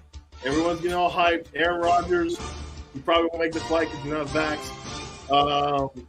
They still do that? No. No, but I think right now that's the prime for an upset. So give me the Giants. Okay. You're reading the Giants to get an upset? Go with the Packers. No. Packers all day long on that one. Okay. They got a quarterback. They do. The game is about the quarterback, Randy Galloway. We need the Giants to lose. And that. Saquon's going to have a big day. Okay, so next up after that is going to be the Detroit Lions taking on the New England Patriots. I'm going to take the Detroit Lions here. I am too, because I don't even know who the Patriots are going to put at quarterback. They're still kind of iffy on that. They don't know if Mac Jones is going to start. And then they're going to bring out that one kid, Blaine. What's his name, Blaine? Blaine, like, who knows who that kid is, but apparently he's starting if Mac Jones can't go. So, yeah, give me the Detroit Lions. They're a special team this year. You're not going to pick? What? You already did? I said mine. The Lions? I'm going to take the Lions. I did hear the Lions are Lions are due for a win. Kind of on an upward swing, I guess. I'm not sure. It's still Detroit Lions. I can't go against. I can't go with that. So I'm gonna stick with New England because of the coach. Do you think Blaine's gonna get it done? I think the Patriots will get it done. Next up on the list is going to be the Chargers and the Browns. That's gonna be a tough one.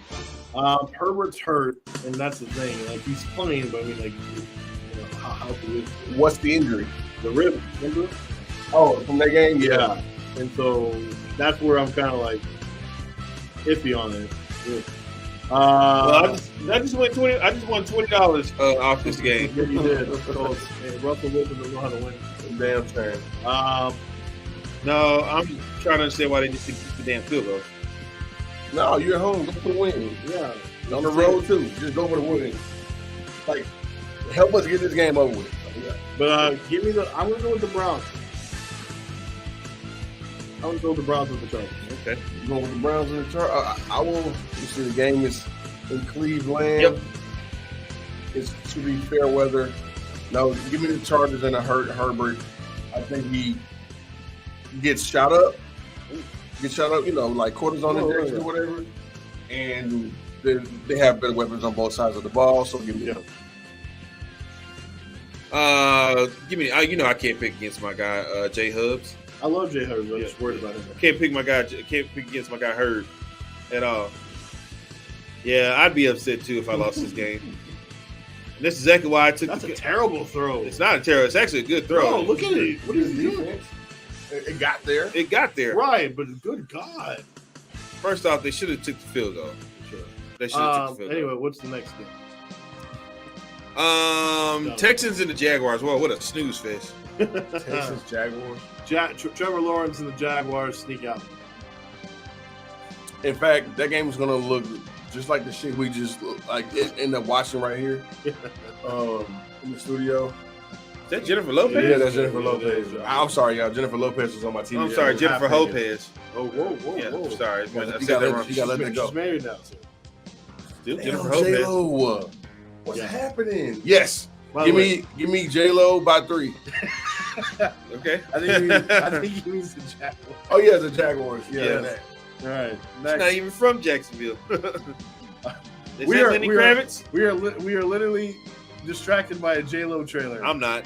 I know what she is. I accept her for what she is, though. A human being, a beautiful one. Yes, that's damn right. Anyway, what's the next game? What a little hoe in her. It's all right. Nothing Who wrong with doesn't that. have one in them? Yeah, nothing wrong with that, though. A lot of people use their bodies to get where they need to be today. Right. Yeah. Shout out to the strippers, Kim Kardashian. And Anyway, next game, sir. okay, well, I'll stop the list there. Falcons and the Buccaneers. Ooh. Buccaneers need this game. They do. And honestly, is Tom Brady going to be playing? That's the question. Yes, he's playing. Why wouldn't he He was play? on an injured list. Oh, he don't. Come on, man. Tom Brady's playing. Give me the Buccaneers. Yeah. Falcons don't know how to use Kyle Pitts. Steelers, Bills. Wait. Well, he didn't get the pick. Oh, I'm sorry. No. Okay, so we're talking Falcons, Bucks real quick. Right. All right, so will this week's activities affect Tom Brady? It has been so far. I'm telling you right now, breakups are a hard thing to do. But listen, when they're playing, though. Yeah, but Isn't that a movie or something? Breaking up is hard to do. Something. But I mean, bro, like seriously though, if he can't channel his inner Kobe Bryant, you know, off Thank the God you didn't field see to what bring happened to, on the you know, field. like Kobe went on a tear. Thank God you didn't see what happened. Wow. You would have been way more distracted. Oh. Anyway, I regardless if he's distracted or not, I still think Tom Brady can put up an effective game against the Falcons. Plus, he got back his weapon. So, Next up is the Steelers and the Bills. oh, give me the Bills. Bills still, in my opinion, the best team in football. So. Where's the game? At the Bills. Buffalo. Yeah. Why is it a noon game? What's wrong with that? Why are they playing a noon game at home when they're projected to be the best team in football? Remember, the schedule was made before they decided. Yeah, but the times aren't. Like they shouldn't have gotten a noon game. Well, hell, I'm tired of Cowboys playing at noon. So damn. Well, the Cowboys deserve to play at noon because what they did last year. Well, like the Bills don't. So like only the opponents are being. Well, hold on, selected. Vosh. This might be the only like 12 o'clock game or something. I hope so. Yeah. Next up, the Dolphins and the Jets. No, that's the Dolphins. Yeah, give me the Dolphins. Well, no, wait. Tua's not playing. He's out. Do you not know who the quarterback is over there? Teddy Two Glove, Teddy B, Teddy Bridgewater. Teddy Bridgewater. Oh, Didn't Teddy Bridgewater just get him a win this past week? I don't care. You make it sound like Teddy Bridgewater is just like a great quarterback. He is, didn't he? No. Wait, didn't he beat the Dallas Cowboys? Bridgewater? Yeah, when they played, who was it they played? And Teddy Bridgewater was it was New Orleans, I think. He probably did. Yeah, and he was a backup quarterback. Teddy Bridgewater is not a good quarterback. He's a backup. Okay. You know what? Just for this little thing, give me the Jets. Okay. Go Jets. Let's go. Dolphins. Thank you. Yeah, Dolphins. Yeah, you should have. Vikings and the Bears. That's gonna be the Vikings. Ooh, well, that's a rivalry game. Let's not forget. Give me the Vikings. A division rival game. Give me the Vikings. Kirk Cousins comes alive. And he's good in day games. Yeah, not at nighttime. Yeah, he's bad at night. He's bad at 3 o'clock. Except when he plays Cowboys, he seems to be good there. So he's good Sunday afternoons. Oh, Cooper Rush did hand him an elbow. Before that, I mean, it was Sunday night game where him and Dalvin Cook diced the Dallas Cowboys up one night. What's wrong with the NFC, man? It is wide the fuck open. I got a team that's coming out. What's up? We're gonna get to them here in a second. Next up, the Titans and the Commanders. Why is Richard Sherman really angry? Yeah, because he doesn't understand how the Broncos lost this game. Titans and who? Titans and the Commanders. Give me the Commanders to get to the first one. No, Titans. They're playing in Washington. It's gonna be a little chilly this weekend up there. Give me Tennessee. Okay. Man, I don't even think I've seen any Tennessee games. Give me Tennessee. Seahawks and the Saints. Geno Smith versus Jameis Winston. Oh my gosh. Geno! Geno put up like I'm on the Geno train. Geno put up like 40 points last week. Geno train. Geno put up like go Geno. I don't like it. Here's a team that I believe that's going to come out of the NFC right here. The 49ers are taking on the Panthers. Oh, that should be easy 49ers. Their defense is outstanding. Yeah, and their offense seems to be a little bit good too. It's funny. Jimmy Garoppolo knows how to run that offense. Why didn't they start with Jimmy Garoppolo? Bro, that 49ers defense is so scary, man. And it's a good. They got a substantial offense. They can move the football. Whose bright idea was it? We're going to go with Trey Lance? They drafted him. Like it doesn't matter. The Shanahan's, right? Yeah. Yeah, and what's his name? Lynch. John Lynch. Yeah. Stephen Jones. Yeah, the Stephen Jones. They remind me of each other. I don't even know why I don't know why they keep trying to dump on Jimmy Garoppolo. Like they keep trying to do it, and he keeps proving them wrong. Like, and guess what? He only has a year contract, so next year, payday. You can win with Jimmy G. Like they've almost won with Jimmy G, like twice already. And yet they're like, you know what? Trey Lance is gonna be our starter. Like, yeah, well, you know what? No, he still hasn't proven that he's not good enough. This dude comes back out here. All right, well, the first game. You know what the funny thing is? Trey Lance hasn't even really done anything. No.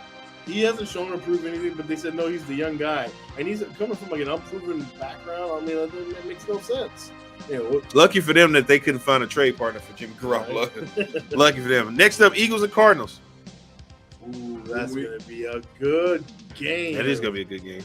The Battle of the Birds. Give me the Eagles to continue it.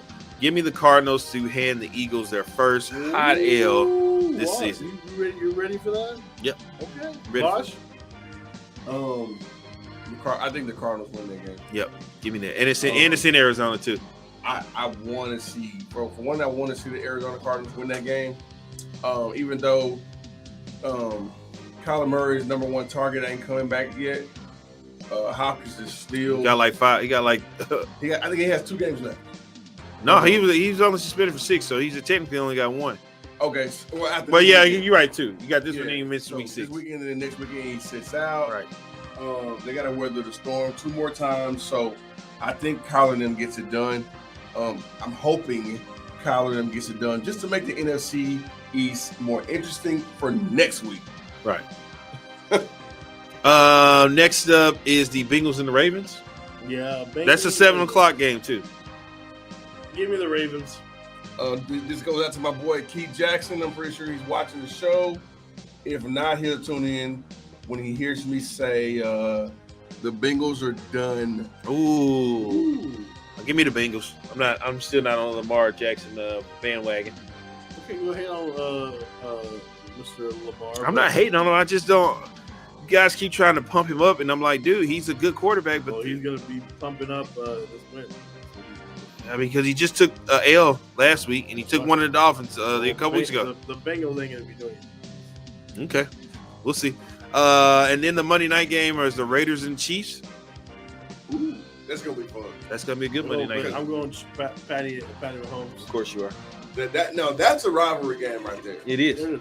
But regardless, it's Patrick Mahomes, and I'm not gonna go against him.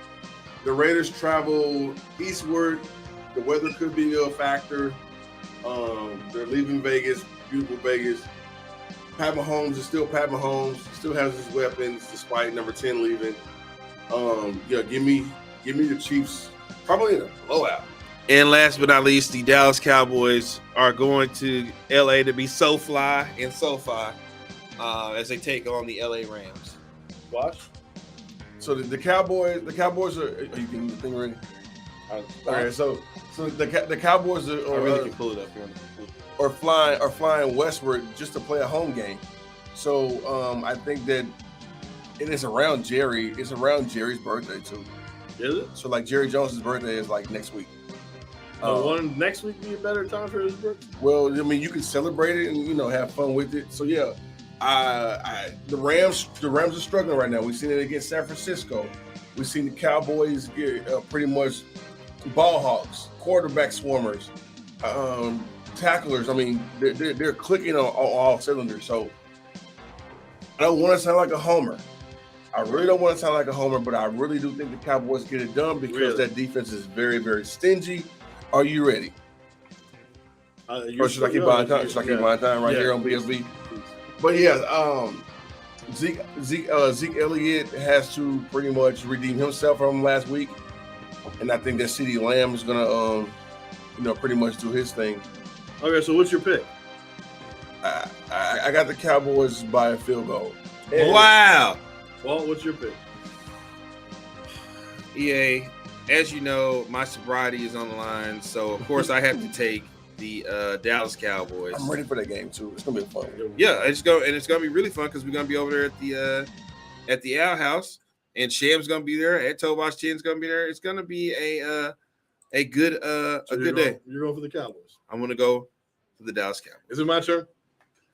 Unfortunately, it is your turn. I need to hear it. There you go. Ladies and gentlemen, this Cowboys team has done things this season that were not thought of. 3-1, and we're all sitting here fat and happy and sitting here enjoying the spoils of war. We're surprised. Micah Parsons, Trayvon Diggs, they came up big. But one guy stood up more than him. It's Cooper Rush. That's right. The Ginger did it. Cooper Rush stood. Nobody believed in him, but this team believed in him. This team believed in him. They will believe in him going into LA, that smog-infested city. They will go down there behind their quarterback, the man they lead, the man that they love, the man that they worship, because he is now the leader. He is now the captain, as they once said. He is going to lead this team into that Rams pit they call SoFi Stadium. He is going to gather his team to take the lead. They look in his eyes. He is some uncle quarterback come here to save the day while Dak can't do it with a thumb. This man is our savior. This man is going to save us. He's going to save Jerry on his birthday. This team will rally. This team will unite. This team will go around. The Cowboys will. Because they're long snappers.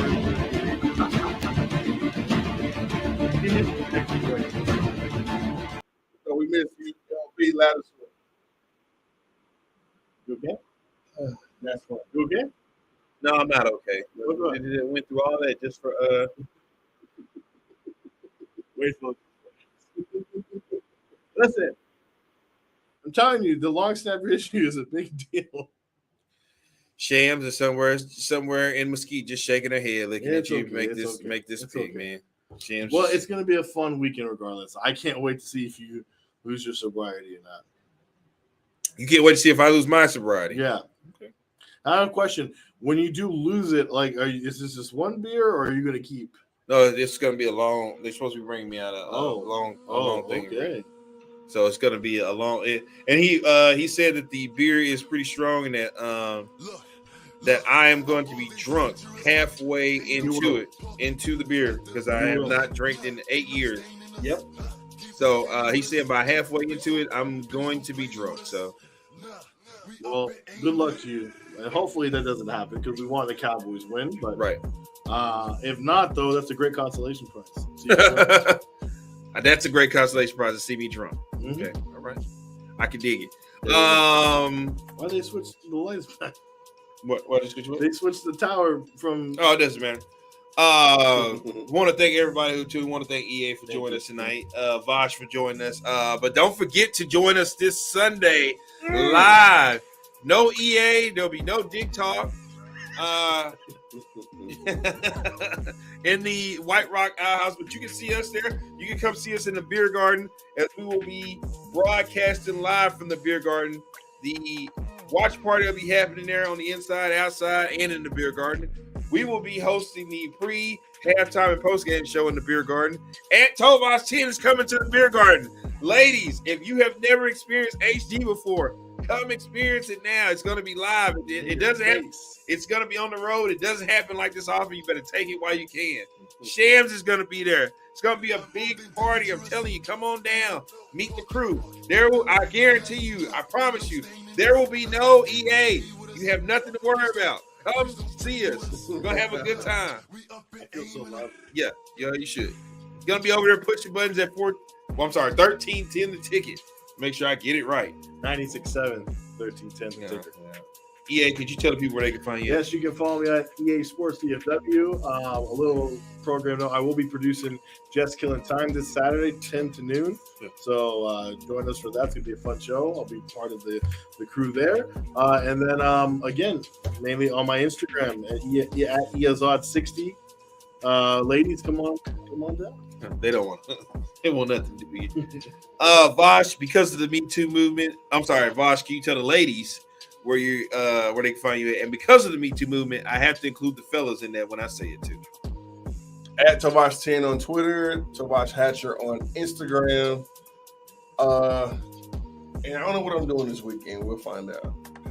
He just told you one part of it. Well, yeah, that's one part. Yeah, one day. He's talking about Saturday. Yeah, we'll still figure out what we got going. No baseball, nothing. You're not really not going to AAC tomorrow night to watch the.